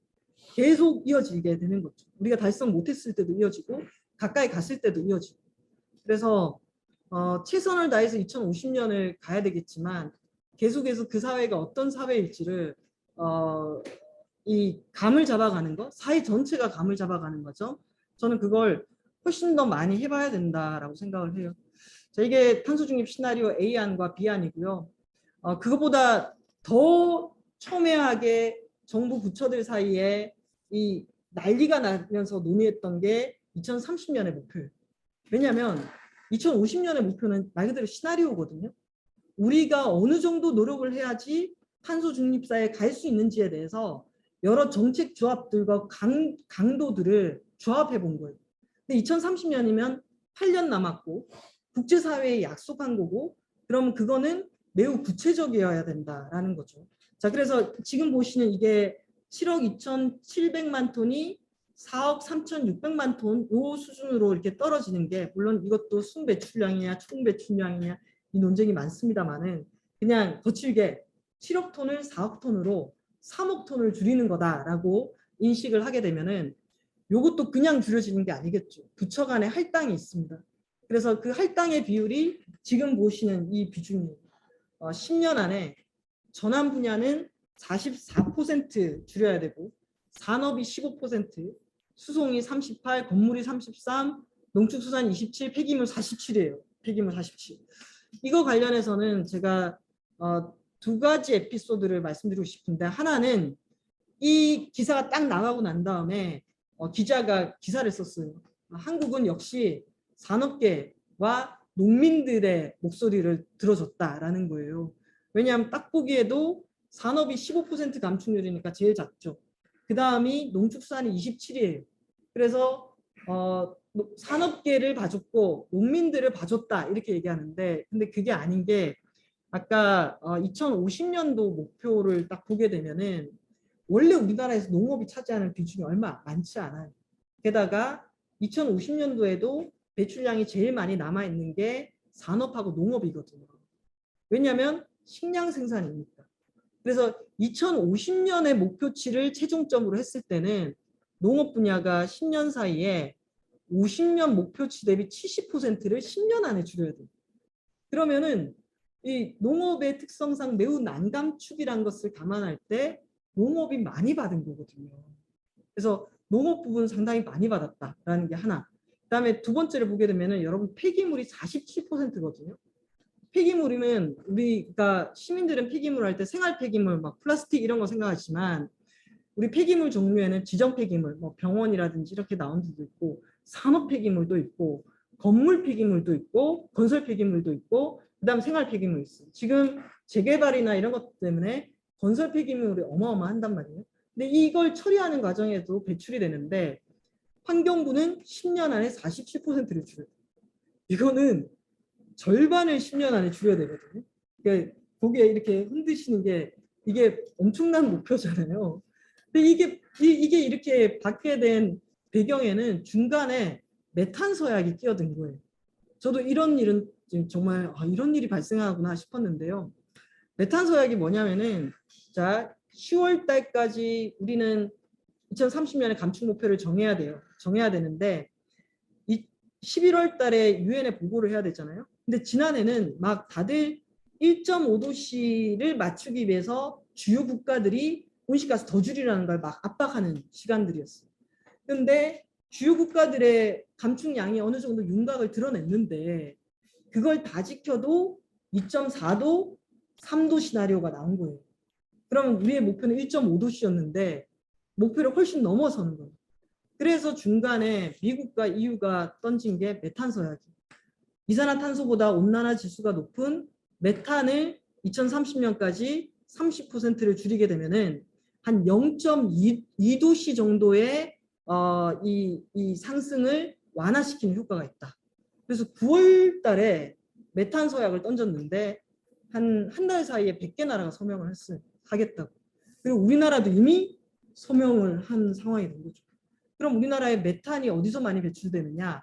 폐기물, 농축수산, 천연가스. 그래서 여기 보면은 폐기물 47, 농업. 농업도 원래 논의되는 것보다 감축률이 더 올라갔어요. 뭐 때문에? 메탄 서약 때문에. 그래서 이런 수치들이 나오게 된 거고 여기서 이제 하나하나 또 들어가게 돼요. 하나하나 들어가게 되면은 전환 분야 제가 다 말씀을 안 드릴게요. 전환, 건물, 산업에서는 철강, 석유화학, 시멘트 업종별로 감축 수단과 감축 방법들이 나오는 거고 그다음 건물 나오는 거고 수송 분야 나오는 거고 자 수송 분야 보시면은 대중교통 편의 제고, 연계교통 강화 그러니까 수요 관리가 들어가긴 했어요. 그런데 2018년 대비 2030년도에 자동차 주행거리가 4.5% 감축하는 것으로는 저는 수요 관리가 부족하다라고 생각을 해요. 근데 수요 관리를 이 정도 하는 것을 전제로 하고서라도 수송 부분에 37% 달성을 하려면은 2030년에 우리나라의 전기차, 수소차 보급 대수가 450만 대가 돼야 되는 상황이에요. 그래서 이 얘기는 이 목표를 달성하려면은 한 2024년, 5년 정도가 되게 되면은 사람들이 차를 살 때 다 거의 전기차 정도를 사줘야지 이 정도가 달성될 수 있지 않을까? 뭐 이런 그림을 그릴 수 있는 거죠. 그다음에 농축수산 있고 폐기물 있고. 그래서 지난해까지 저희가 이 작업을 한 거고 정부가 바뀌면서 윤석열 정부의 입장은 목표 너무 세게 잡았다. 산업계의 의견 수렴 안 했다. 이 두 개의 포지션이에요. 그래서 감축 목표 40% 너무 과도하게 잡았기 때문에 조정하겠다라는 입장이었는데 이게 국제사회에다가 한번 약속한 것은 후퇴를 할 수가 없어요. 그러면서 최근에 나온 입장은 40%는 지키되 어떻게 그 목표를 달성할 수 있는지에 대해서는 현실적이고 실행 가능한 방안으로 다시 조정하겠다라고 입장이 나온 거예요. 그래서 지금 제가 보여드린 1번에서 6번은 현실 가능하지도 않고 실현 가능한 방안이 아니기 때문에 이걸 폐기하고 다시 짜게 될 거예요. 탄소중립위원회도 재구성하고 있는 걸로 알고 있어요. 그럼 새로운 멤버로 새로 짜서 내년 3월 달까지 이 계획을 수립하는 작업을 다시 하게 될 거예요. 그러면 저는 좀 안타까운 게 저희는 2년째 계속 계획만 수립하게 되는 상황이 오게 된다라는, 그래서 이게 수정이 되게 될 거다. 근데 다만 이걸 실행에 옮기기 위해서 지난해 탄소중립 녹색성장기본법이 통과가 됩니다. 이 법이 좀 중요해요. 그래서 이 법이 3월 25일부터 시행에 들어갔는데 이 법에 어떤 내용들이 담겨 있는지가 있는데 이거 하나하나가 좀 쟁점도 되고 살펴봐야 될 부분들이 있기는 한데요. 이 법이 이전에 있던 저탄소 녹색성장 기본법이랑 뭐가 다르냐라고 하면은 저는 이 세 가지를 꼽고 있거든요. 이 세 가지가 저탄소 녹색성장법하고 다른 건데, 예를 들면 제 8조를 보게 되면은 감축 목표가 설정이 돼 있고, 두 번째를 보게 되면은 부문별 목표를 설정하게 돼 있고, 제 8조 3항을 보게 되면은 연도별 목표를 설정하도록 돼 있어요. 이게 중요해요. 우리는 2030년 목표만 박아놓으면은 중간 단계는 다 생략하잖아요. 근데 연도별 목표를 담아두게 되면은 2022, 23, 24, 25, 26, 27, 28 경로가 나오게 돼요. 그리고 경로만 나온 게 아니라 제 구조를 보게 되면은 이행 현황을 점검하도록 돼 있어요. 이행 현황을 점검해서 매년 그 보고서를 공개하도록 돼 있어요. 그리고 만약에 연도별 감축 목표를 못 지켰을 경우에 해당 업무를 관할하는 행정기관장이 왜 못 지켰는지, 어떻게 지킬 수 있는지를 다시 보고하도록 돼 있어요. 그래서 2009년도에 MB 때 만든 저탄소 녹색성장법, 법은 있으나 줄이는데 거의 작동을 안 했던 거를 그나마 수정 보완한 게 연도별 목표와 이행점검 체계를 갖춘 거예요. 물론 법에 있지만 이게 어떻게 실행될지는 모르겠는데요. 그리고 제가 이렇게 우산을 그린 게 2050년 탄소중립이라는 큰 우산 아래 우리나라 주요 정부 부처의 기관장들이 각각의 고유 업무를 하게 만드는 근거 계획들이 있어요. 예를 들면은 산자부는 전력계획이라든지 신재생에너지 계획이 있고, 국토부는 국토계획이 있고, 국토기관 교통망 계획이 있고. 그런데 그 계획을 짤 때 뭐에 맞춰서 짜야 되냐면은 2050년도에 감축 계획, 2030년도에 감축 중기 감축 계획, 이거에 맞춰가지고 각각의 정부 부처 계획들을 짜도록 연동돼 있어요. 이게 조금 봐야 되는, 이게 제대로 작동할 것인가가 저는 중요한 과제라고 봅니다.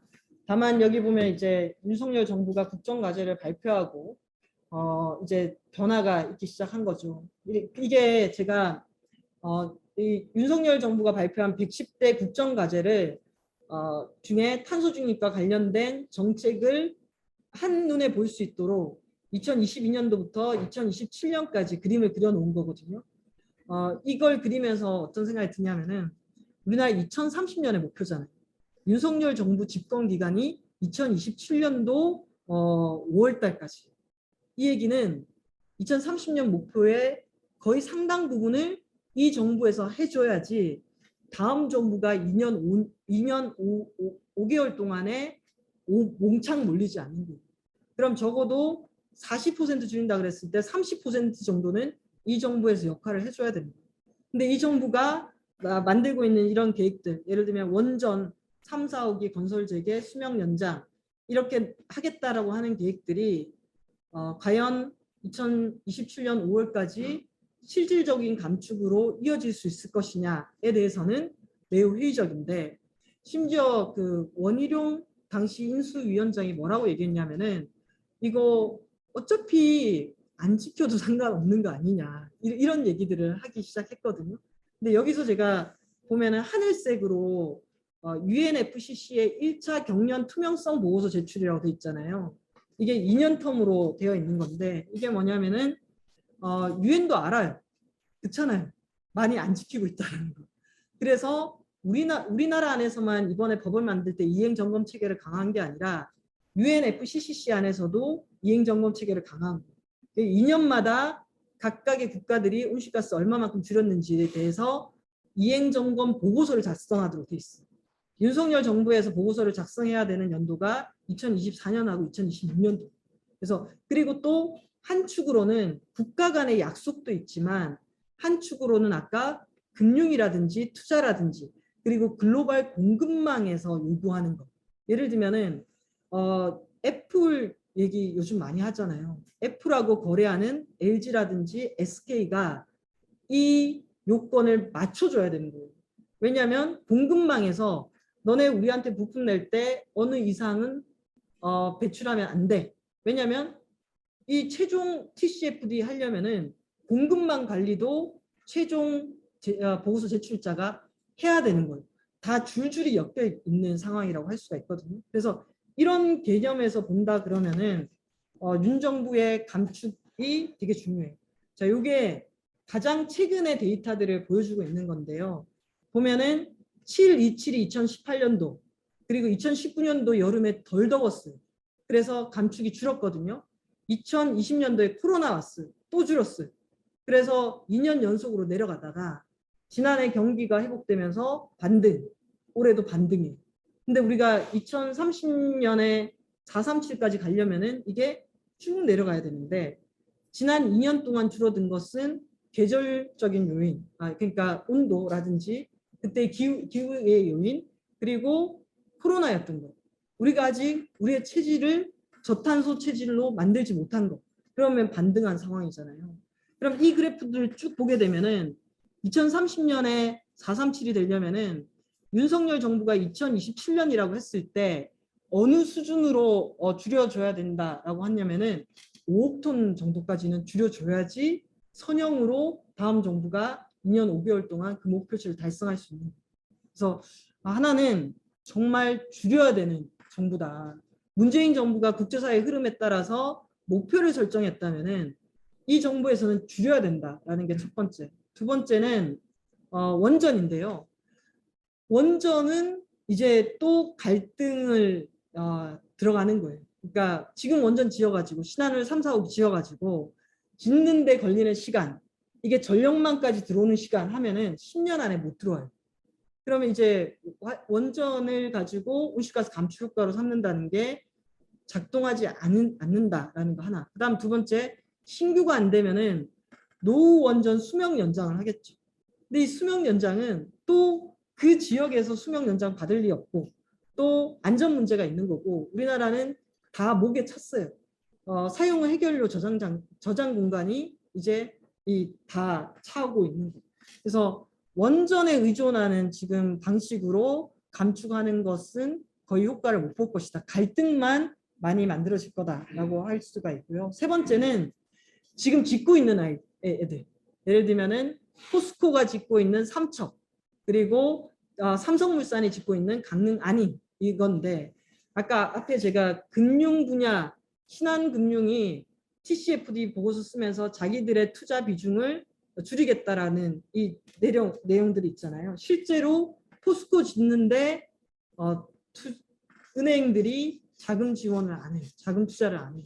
자, 그러면은 자, 이 지금 짓다가 어찌 될지 모르는 자초자산이 되는 이 석탄 발전소 두 개를 어떻게 해결할 거냐, 어떻게 처리할 거냐, 누가 책임질 거냐 이 질문을 또 한편으로 해결해야 되고 더 구체적으로는 아까 제가 이 시나리오 A에서는 석탄 발전소가 석탄 발전 포함한 우리나라 LNG 발전소가 모두 사라지는 거 30년 안에 사라지는 게 시나리오 A였잖아요.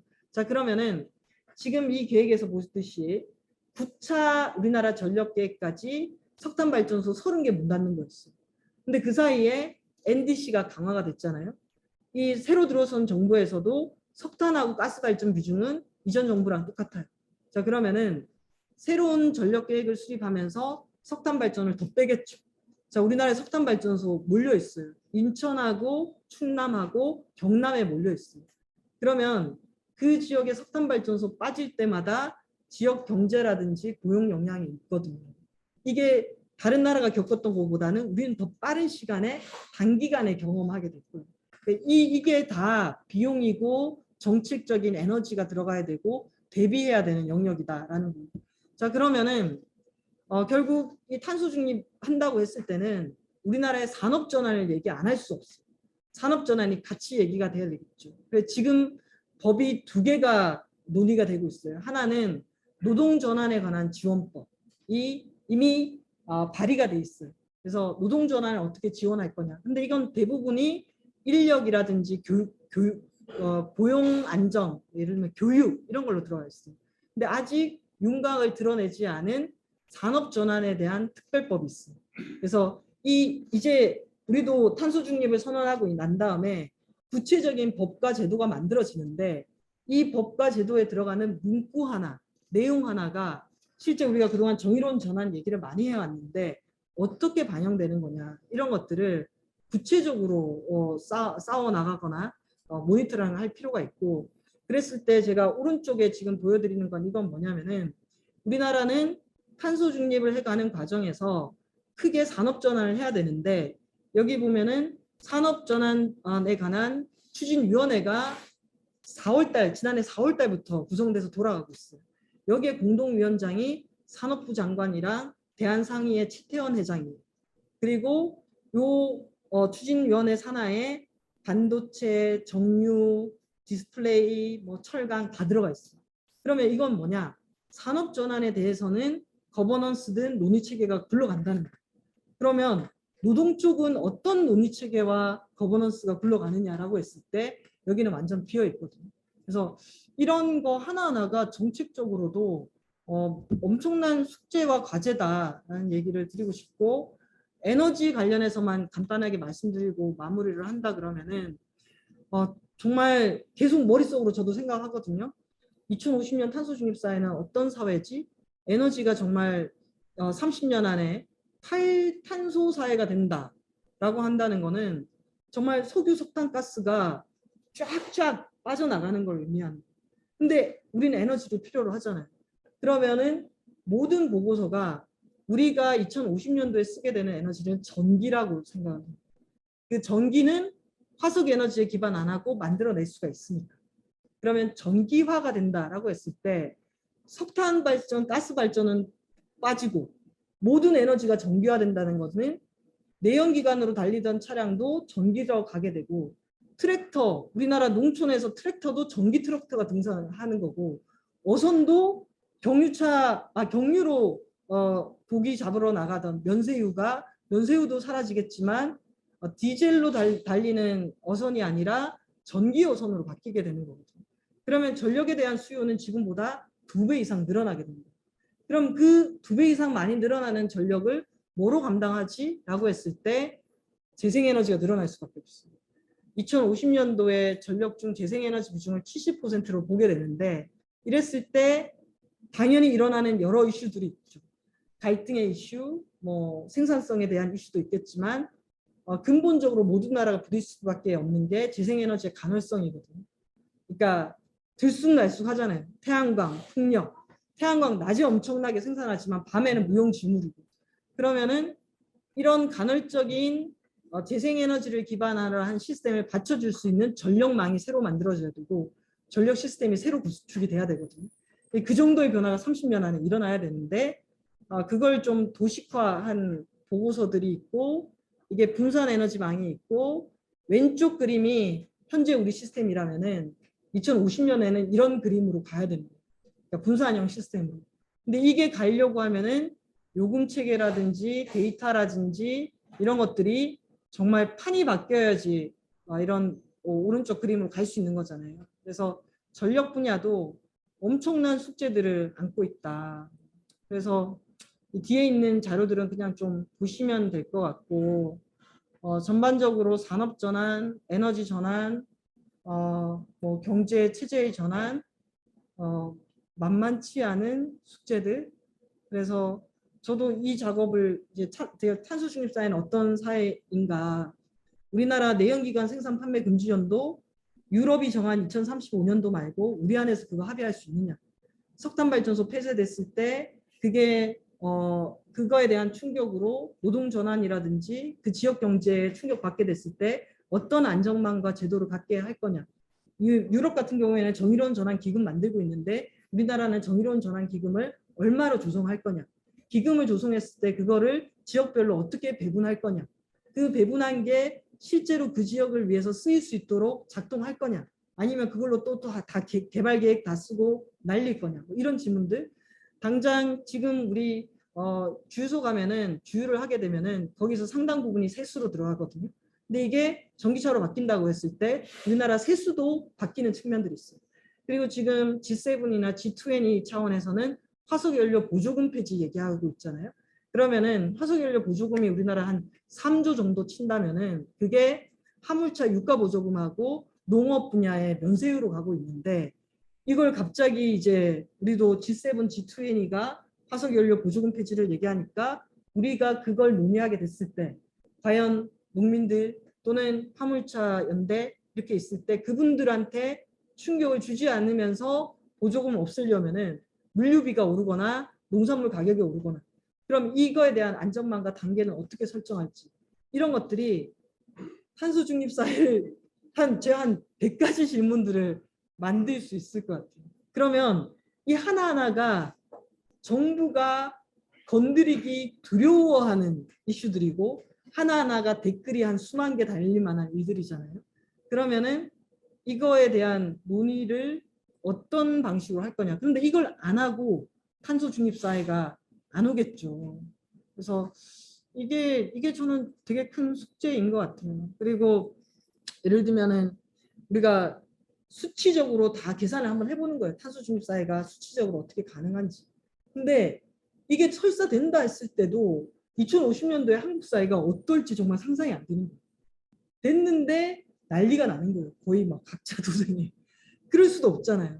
그러면 와, 이 탄소 중립이 되면서도 괜찮은 사회, 우리 늘 조천호 박사님 좋은 사회에 대한 얘기를 하는데 이 정도를 감내하면서 좋은 사회를 만들려면은 우리가 갖고 있는 자원을 어디에 써야 되는 거야? 이런 질문들도 있는 것 같아요. 그래서 저도 정말 길거리를 가면서도 계속 이 생각을 하면은 질문이 계속 막 올라와요. 막 계속 생겨요. 그리고 지난해에도 막 이 탄소 중립을 하려면은 저도 이제 산업 분야 더 줄여야 된다. 뭐 데이터도 싸우고 소리도 지르고 막 싸움을 하잖아요. 한 4시간을 하면은 혼이 나갈 것 같아요. 그 숫자와 이 긴장감 속에서.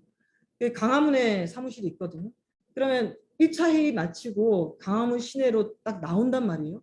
나오면은 현실의 그 빌딩과 차 한 10차선 왔다 갔다 하는 거 보면은 나는 분명히 오늘 탄소 중립 회의를 하고 왔는데 우리가 가겠다라고 논의하는 시나리오상의 한국 사회와 현실의 간극이 정말 이렇게 느껴지잖아요. 그러면 이거를 이번에 우리가 처음 해본 거잖아요. 이걸 2050년까지 계속 해가면서 어떤 것들은 결정하면서 조율하는 과정들이 계속 다가오게 될 텐데 어떻게 해야 될까? 이게 그냥 계속 고민이었어요. 그래서 저는 일단 녹색전환연구소에 있으면서 2020년에 청년들하고 공론장을 열었어요. 그래서 각각의 주제별로 공론장도 만들고 우리가 양이 많기로는 에너지이기 때문에 탄소 중립하면 에너지를 포커스로 하지만 에너지는 모든 영역에 쓰이잖아요. 그래서 기후위기 대응과 탄소 중립은 에너지의 전환만이 아니라 모든 것의 전환. 그래서 녹색 전환 지표도 만들고 이렇게 만든 거 가지고 최대한 이런 녹색 전환 사회에 대한 그림을 그려보는 시민들이 많아야 되기 때문에 저희 연구소에서 17개 지역에 대한 초안을 만들고 그 초안을 가지고 17개 지역의 시민들을 만났어요. 그래서 지금 이게 보이는 게 광주에서 2월 8일에 광주 시민들 100명이랑 광주의 탄소 중립을 위한 탄소 중립 기후위기 대응을 위한 녹색 전환 사회에 대해서 논의를 했던 거고 그걸 가지고 저희가 이렇게 그림을 그린 거예요. 그러니까 너무 딱딱한 막 수치 도표가 아니라 이런 기반들이 갖춰져야지 괜찮은 탄소 중립 사회, 녹색 전환 사회 만들 수 있다라는 그림을 그렸던 거고 지역별로 다 좀 특색을 잡아가지고 저희가 17건의 보고서를 만들어냈고 그리고 선거를 앞두고는 55명의 이번 광역 지방선거 지자체장 후보들에게 세계일보랑 같이 기후하고 에너지에 대한 설문조사를 했고 설문조사를 확인하면서 뭐 현타가 오기도 했고 네, 그런 상황입니다. 그래서 17개 하고 난 다음에 우리나라에 17개 광역이 있고 226개 기초가 있고 3,500개 읍면동이 있어요. 정말 2050년까지 사회가 그 정도로 전환하려면은 광역, 기초, 읍면동 단위까지 이런 논의가 진행이 되고 차곡차곡 쌓여야 되잖아요.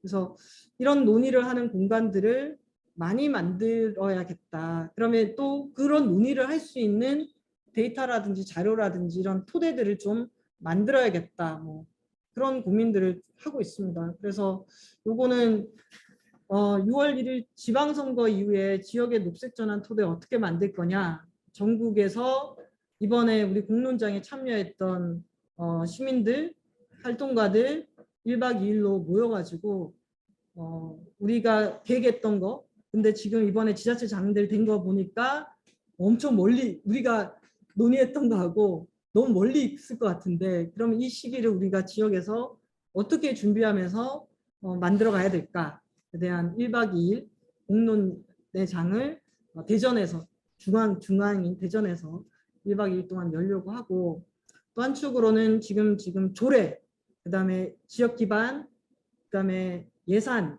그리고 제도 이런 것들로 아까 제가 우리 국가 단위에서의 탄소 중립만 얘기했지만 지자체들도 이번에 새로 당선된 지자체장들이 해야 되는 역할들이 법에 명시가 돼 있거든요. 근데 그게 제대로 작동되게 하려면은 제도는 어떻게 고쳐야 되는지 이런 논의를 지금 하고 있습니다. 그래서 제가 거의 막 쉴 새 없이 혼자 떠들었는데요. 그러니까 좀 정보를 같이 좀 공유를 하고 제 고민도 같이 얘기하면서 이런 그림들이 펼쳐지고 있습니다. 정도를 좀 말씀드리려고 했던 것 같아요. 네, 여기까지가 제가 준비한 내용입니다. 감사합니다. 일단 여기 현장에 계신 분 질문부터 먼저 할게요. 받을게요. 아까 전반적으로 2018년도에 산림 흡수량이 4,100만 톤 정도였는데 왜 2050년에는 2,500만 톤으로 오히려 줄어드느냐. 흡수량을 계속 유지를 하거나 늘려도 시원찮을 판에 왜 줄어드느냐 이런 질문이셨는데, 저도 그게 되게 궁금해서 이 산림청이라든지 이쪽 분들한테 여쭤봤을 때, 아까 제가 1990년도부터 시작해가지고 2018년까지 경로를 쭉 보여드렸잖아요. 그랬을 때 배출량은 쭉 올라가는 경로였고, 그 다음에 흡수량도 자세히 보시면은 1990년도부터 시작해가지고 흡수량이 계속 늘어나다가 2011년도를 최고치를 찍고 그때부터 이미 줄어드는 경로에 있거든요. 그런데 이게 왜 이런 건가라고 물어봤을 때 보면은 우리나라의 숲의 산림 수종이라든지 그리고 산림의 이 수령이라든지 이런 것들에 따라서 CO2 흡수량이 다 달라요. 흡수하고 산소를 내놓는 양이 달라요. 그랬을 때 보게 되면은 이 막 성장기에 있는 나무들 같은 경우에는 흡수량이 막 많게 되는데 어느 정도 수령이 되게 되면은 부피 팽창이라든지 성장이 더디게 되면서 흡수량도 줄어들게 되는데, 우리나라에 있는 숲은 전쟁 이후에 다 조림을 하면서 비슷한 연령대에 있다 보니까 한창 막 성장할 때는 이거 흡수량이 막 늘어나다가 한 50년, 60년 수령이 들수록 흡수량이 전반적으로 줄어드는 게 나무의 우리나라 숲의 이 수령하고 관련이 있더라고요. 그래서 아무리 나무를 심고 조림하고 가꿔도 전반적인 이 숲의 이 수령 때문에 흡수량이 오히려 줄어드는 걸로 나오더라고요. 그래서 2,500만 톤 수준으로 줄어든다라는 거고, 두 번째 DAC 같은 경우에는 저도 이거는 아무리 들어도 모르겠더라고요. 공기 중에 CO2를 직접 포집하는 기술이었어요. 그래서 아니 이거를 넣느냐 마느냐도 여전히 좀 논쟁이에요. 그러니까 탄소 포집 저장 기술에 있어서도 탄소 포집 저장 기술이 있고 탄소 포집에서 이용하는 기술이 있고 그래서 전문가에 따라서도 탄소 포집 이용은 어느 정도 그런데 이것도 이용해도 양이 많이 늘어나지 않는다. 그리고 탄소 포집 저장에 있어서도 포집하는 게 있고 저장하는 기술이 또 따로 있거든요. 그래서 저장 용량 우리나라 같은 경우에는 안정적인 저장 장소를 확보하기 어렵기 때문에 탄소 포집 저장 기술에 대한 가능성을 매우 낮게 보는 분들이 있고 또 그걸 연구하시는 분들은 이만큼도 가능하다라고 얘기하고 있고 그래서 이 탄소 중립 관련해서는 어떤 기술을 얼마만큼을 투자하고 어떤 기술을 선택할 것인가에 대한 질문들도 우리한테 던져주는 것 같아요. 그래서 그 기술이 사전에 안 되고 불가능한데 거기 돈을 왕창 쏟았는데 결론적으로 안 됐어. 이것도 문제잖아요. 그래서 탄소 중립을 가는 과정에 있어서 저는 과학기술의 역할도 중요한데 어떤 기술을 사회적으로 선택하고 판단할 것인가에 대해서도 기술에 대한 논의도 저는 많이 해야 될 것 같다. 그러니까 DAC도 그렇고 탄소 포집 저장 기술도 그렇고 뭐 그런 것 같아요. 그러니까 그 정도로 말씀드릴 수 있을 것 같고 감각하는 거 관련해서는 그래서 저도 감각을 어떻게 하지?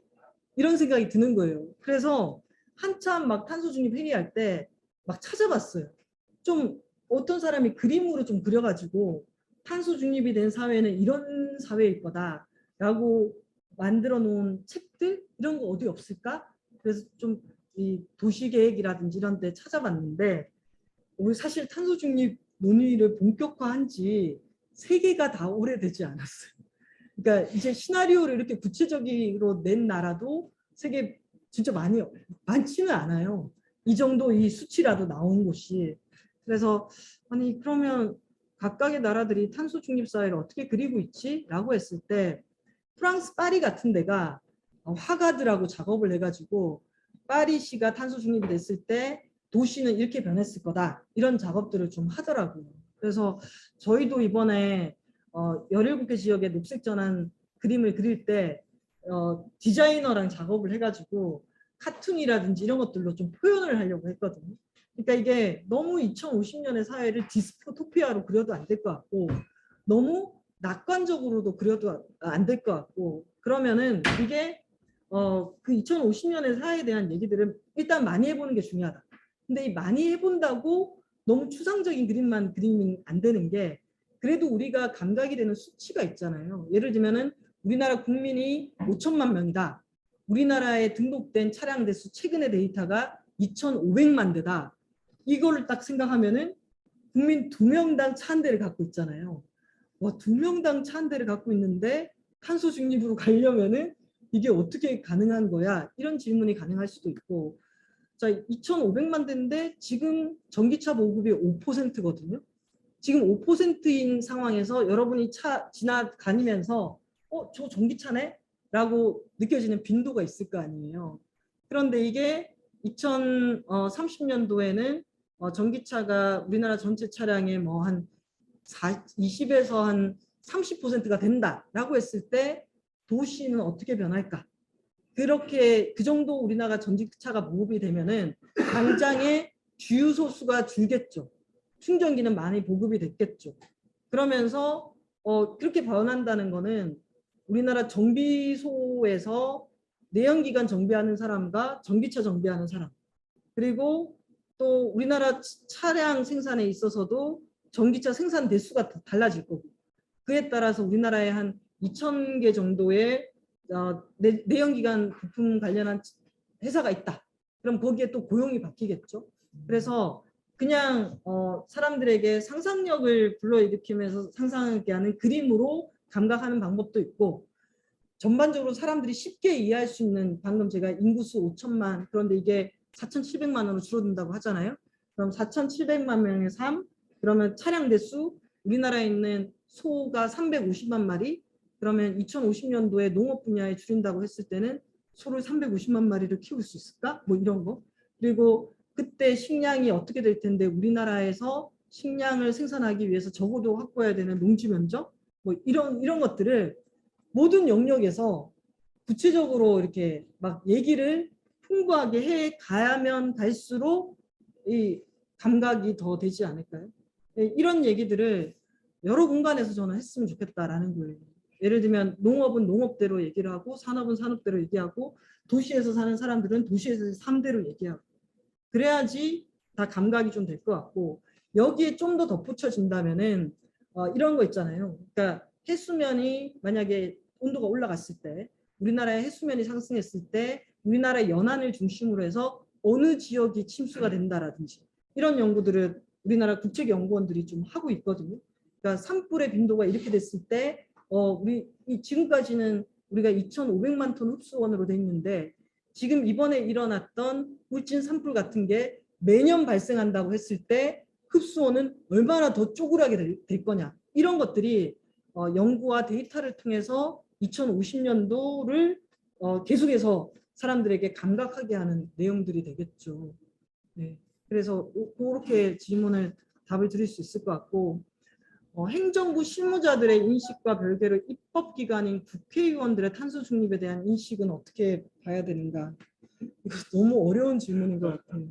그런데 제가 오늘 이렇게 막 말씀드린 이런 내용을 가지고 이걸 하기 위해서 이런 법이 필요한데 이런 논의를 좀 해볼 수 있을까요? 라고 찾아가서 상의할 수 있는 의원이 몇 명 정도가 되냐라고 묻는다면은 저는 10명이 안 될 것 같아요. 네, 10명이 안 될 것 같아요. 그래서 그럼 이런 얘기를 막 하게 하려면은 기본적으로 오늘 제가 말씀드렸던 탄소 중립과 관련한 쟁점들, 관련한 방향들, 그리고 거기에 어떤 제도를 있는지를 조금은 인식된 가운데서 의원님 이런 법안을 한번 같이 만들어 볼까요? 이거 만드는데 동의할 의원들 이만큼 좀 모아주시겠어요? 아 그거 제가 해볼게요 라고 나설 수 있는 의원들이 몇 명이나 될까? 저의 그냥 감으로는 10명 이하이지 않을까? 라고 생각해요. 그게 이제 지금 질문 주신 입법기관의 준비 정도가 아닌가라는 생각이 들고요. 그리고 아까 그 우리나라의 온실가스 감축 인벤토리라고 있어요. 그러니까 어디서 얼마만큼 배출되는지를 알아야지 거기에 맞게 대책을 세우잖아요. 그러면 세종시에 가면은 온실가스 종합정보센터가 있어서 거기에 우리나라 산업 배출량, 농업 배출량, 건물 배출량 이런 것들을 다 데이터화 해가지고 자료로 만들어 놓는데 그랬을 때 아까 질문하셨던 원전이라든지 플라스틱이라든지 농약 관련해서는 저는 오늘 여러분께 계속 감축, 탄소 중립이니까 양쪽으로 줄이는 거예요. 감축 영역만 얘기를 했지만 감축 영역 외에도 적응 영역이 또 있거든요. 왜냐하면 이미 우리가 기후가 막 변하는 시기에 살고 있기 때문에 재난이 되게 많이 닥친단 말이에요. 그럼 산불이 매년 이 정도로 발생한다 그러면은 우리나라 산불 진압 장비라든지 인력이 이 정도면 안 되겠죠. 예방 능력도 강화시켜야겠죠. 이게 적응 능력이고 또 농사를 지을 때도 이 정도의 이렇게 가뭄이 된다 그러면은 수리 관리 시설이라든지 뭐 이런 것들을 다 대비를 해야겠죠. 그러면 적응 영역에 이제 필요한데 농약과 관련해서는 기본적으로 이런 화학 물질을 덜 쓰는 방식이 기후위기 대응에 있어서 농업의 변화 방향. 그러다 보니까 유럽 같은 경우에도 항생제라든지 이런 비료라든지 이런 것들을 줄이는 것을 온실가스 감축과 연동해서 하고 있어요. 그리고 저도 다 기사를 풀로는 읽지 않았겠지만 요즘 벌 얘기를 많이 하잖아요. 벌이 사라지고 있다. 그게 농업에도 영향을 준다. 그랬을 때 벌과 농약과의 관계라든지 이런 것들을 좀 이렇게 딱 이겁니다가 아니라 이렇게 같이 봐야 되지 않을까? 벌은 그렇게 볼 수 있고 원자력 관련해서는 아까도 말씀드렸지만 새 정부가 이전에 짜놨던 2030년의 감축 목표 총량은 지키되 수단과 할당 이런 것들을 바꾼다고 얘기하잖아요. 그러면 저는 어떤 생각이 드냐면은 아까 제가 보여드렸던 그 각각의 부처별로 할당한 몫을 보셨잖아요. 보면은 전환이 44%, 산업이 15%, 그리고 건물하고 수송은 30% 이상, 그리고 제가 폐기물하고 농업 세게 받았다고 얘기했잖아요. 그러면 총량은 그대로 두고 이 할당을 바꾼다고 했을 때 할당을 바꾸게 되는 요인이 산업계가 우리 너무 감축률이 세다라는 거예요. 근데 그냥 딱 봐도 산업계가 감축률이 제일 작아요. 배출에 있어서 파이가 큰 거에 비해서 감축률은 제일 작거든요. 그러면은 산업계 감축률을 덜어주고 그게 총량은 변화가 없기 때문에 얘를 덜어주면 얘를 딴 데 갖다 붙여야 돼요. 이게 딴 데 저는 갖다 붙일 데가 없을 것 같아요. 어디다 갖다 붙이냐. 지금도 이렇게 타이트한데 그게 하나가 있고 전환 분야가 44로 돼 있는데 여기서 이 정부는 원전 비중을 석탄하고 가스는 그대로 두고 원전 비중 늘리고 재생에너지 비중을 낮추게 될 거예요. 근데 과연 지금도 우리나라 OECD 중에서 재생에너지 비중 거의 최하위인데 아리백이라든지 아까 TCFD라든지 이런 게 기업의 경영 활동에 있어서 온실가스 배출량을 낮추려면은 에너지를 바꿔줘야 되거든요. 그래야지 스콥 1이나 스콥 2에서 직접 배출량하고 간접 배출량을 줄일 수 있잖아요. 그렇기 때문에 아리백과 연동되는 거란 말이에요. 그러면 지금 원전 늘리겠다고 재생가능 에너지 비중을 목표치를 줄이겠다. 지금 늘려도 시원찮판에 이걸 건드린다라는 거는 저는 전반적으로 산업에도 그닥 나쁜 영향을 미칠 거다. 그래서 원전으로 기후위기 대응하는 건 안 맞다라는 거. 그래서 원전 얘기했고 농약 얘기했고 플라스틱 얘기했잖아요. 자, 플라스틱은 이것도 마찬가지인데 전반적으로 모든 경제 활동에 있어서 배출량을 낮춰야 돼. 배출량을 낮춰야 되는데 그러려고 하면은 기업 활동에 있어서도 온실가스 배출을 낮추려면은 크게 두 가지예요. 하나는 자원 순환이고 하나는 에너지 전환이에요.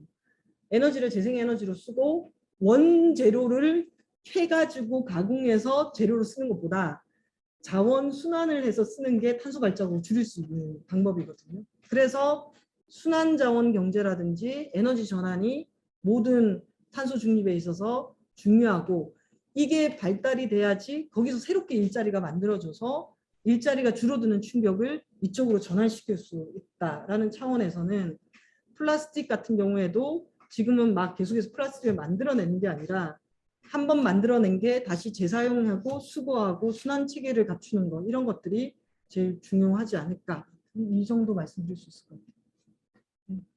네, 이거 이제 거의 마지막 질문인 것 같은데 수소 자동차에 대한 네, 잠시만요. 네, 질의가 지금 채팅으로 왔는데요. 저는 이 질문에 전적으로 동의를 하고요. 이렇게 우리가 내연기관 차량보다 전기차로 전환하는 방식으로 이동 수단은 바꾸는 게 좋은데 또 이것도 어떤 식으로 또 계산을 하냐면은 어떤 전력 조합으로 만들어진 전기를 가지고 전기차를 달리느냐 이것도 그러니까 우리나라에서 생산되는 전기로 전기차를 달리게 되면은 석탄하고 가스 발전 비중이 60%가 되기 때문에 이것도 탄소 발자국이 높은 거예요. 그래서 전기차로 전환하면서 동시에 전력 믹스에서 재생에너지 비중을 높로 전환하는 거 이게 동시에 가야 될 것 같고 수소 관련해서는 저도 고민이 많은 게 우리나라 수소를 엄청나게 강조를 하는데 요즘 그레이 수소부터 시작해가지고 뭐 막 그린 수소까지 수소를 만드는 에너지원을 뭐로 만들어낼 것이냐가 되게 중요하잖아요. 그랬을 때 우리는 재생가능 에너지 기반이 늘어나야지 재생에너지로 수소를 생산할 수 있는데 그게 아니다 보니까 계속 천연가스에서 수소를 얻는 방식으로 가고 있어서 이 순서를 정책에 있어서 순서를 맥락을 좀 잡아가는 게 저는 중요하지 않을까 그 정도 말씀드릴 수 있을 것 같아요. 네, 그거 에너지 쪽에라도 바로 반영이 되거든요. 그래서 어느 정도 전기요금이 올라가 줘야지 예를 들면 사람들이 수요 관리 요인도 작동하게 되고 그다음에 에스코 산업 같은 효율 산업도 성장하고 이게 맞긴 한데 막상 이걸 보게 됐을 때 저는 어떤 생각이 들었냐면은 코로나 국면을 거치면서 상당히 자산의 불균형이라든지 불평등이 되게 심화된 상황에서 이제 이 충격이 오면서 안 그래도 지금 탄소 중립이 본격화되지 않은 상황에서도 전쟁 요인이라든지 여러 것 때문에 물가 상승 요인이 있는 거잖아요. 그 속에서 이제 이 물가 상승이라는 것이 또 탄소 중립과 연동돼서 작용이 됐을 때 이게 사람들이 또 감당이 가능할까? 그리고 물가가 상승하면은 이 뭐 예를 들면 노동 가치라든지 아니면 임금도 올라간다고 돼 있는데 동시에 우리는 이 노동 안에서도 같이 동시에 난리가 일어나는 거예요. 예를 들면은 어떤 산업은 일자리를 잃고 예를 들면 공급망 충격에 따라서 이제 일자리 잃게 되는 영역이 있고 일자리가 만들어지는 영역이 있고 이게 동시다발로 같이 일어난다라는 거예요. 거기에 플러스해서 우리나라는 고령화 이슈가 있는데 2030년이 되면은 우리나라 국민의 50% 이상이 50대 이상이 되거든요.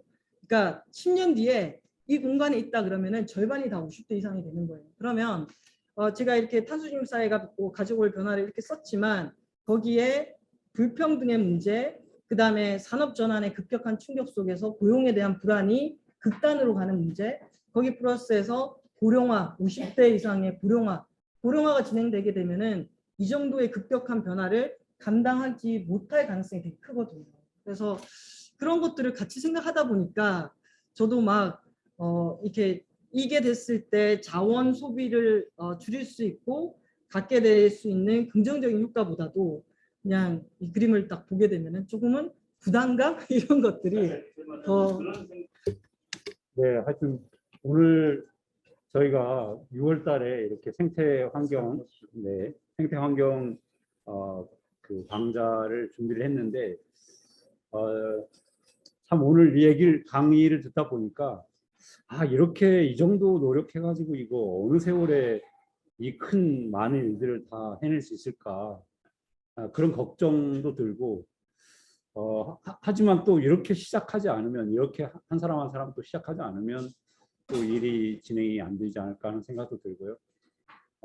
일단 제가 최소한 한 가지 제가 제안하고 싶은 것은 아까 2030년, 2050년 이렇게 이제 일단 두 단계의 우리의 과제가 있는데 일단 2030년까지는 여기 계신 모든 분들이 지금 이 생태 환경의 문제를 위한 어떤 우리에게 요구되는 투쟁에 정말 헌신적으로 가열차게 나설 걸 제안하고 또 2050년까지 뭐 물론 더 사실 분도 계시지만 꼭 그때까지 살아서 어떻게 진행이 되는지 눈 부릅뜨고 지켜보고 함께 이렇게 해 나갔으면 좋겠다 이런 생각이 들고요.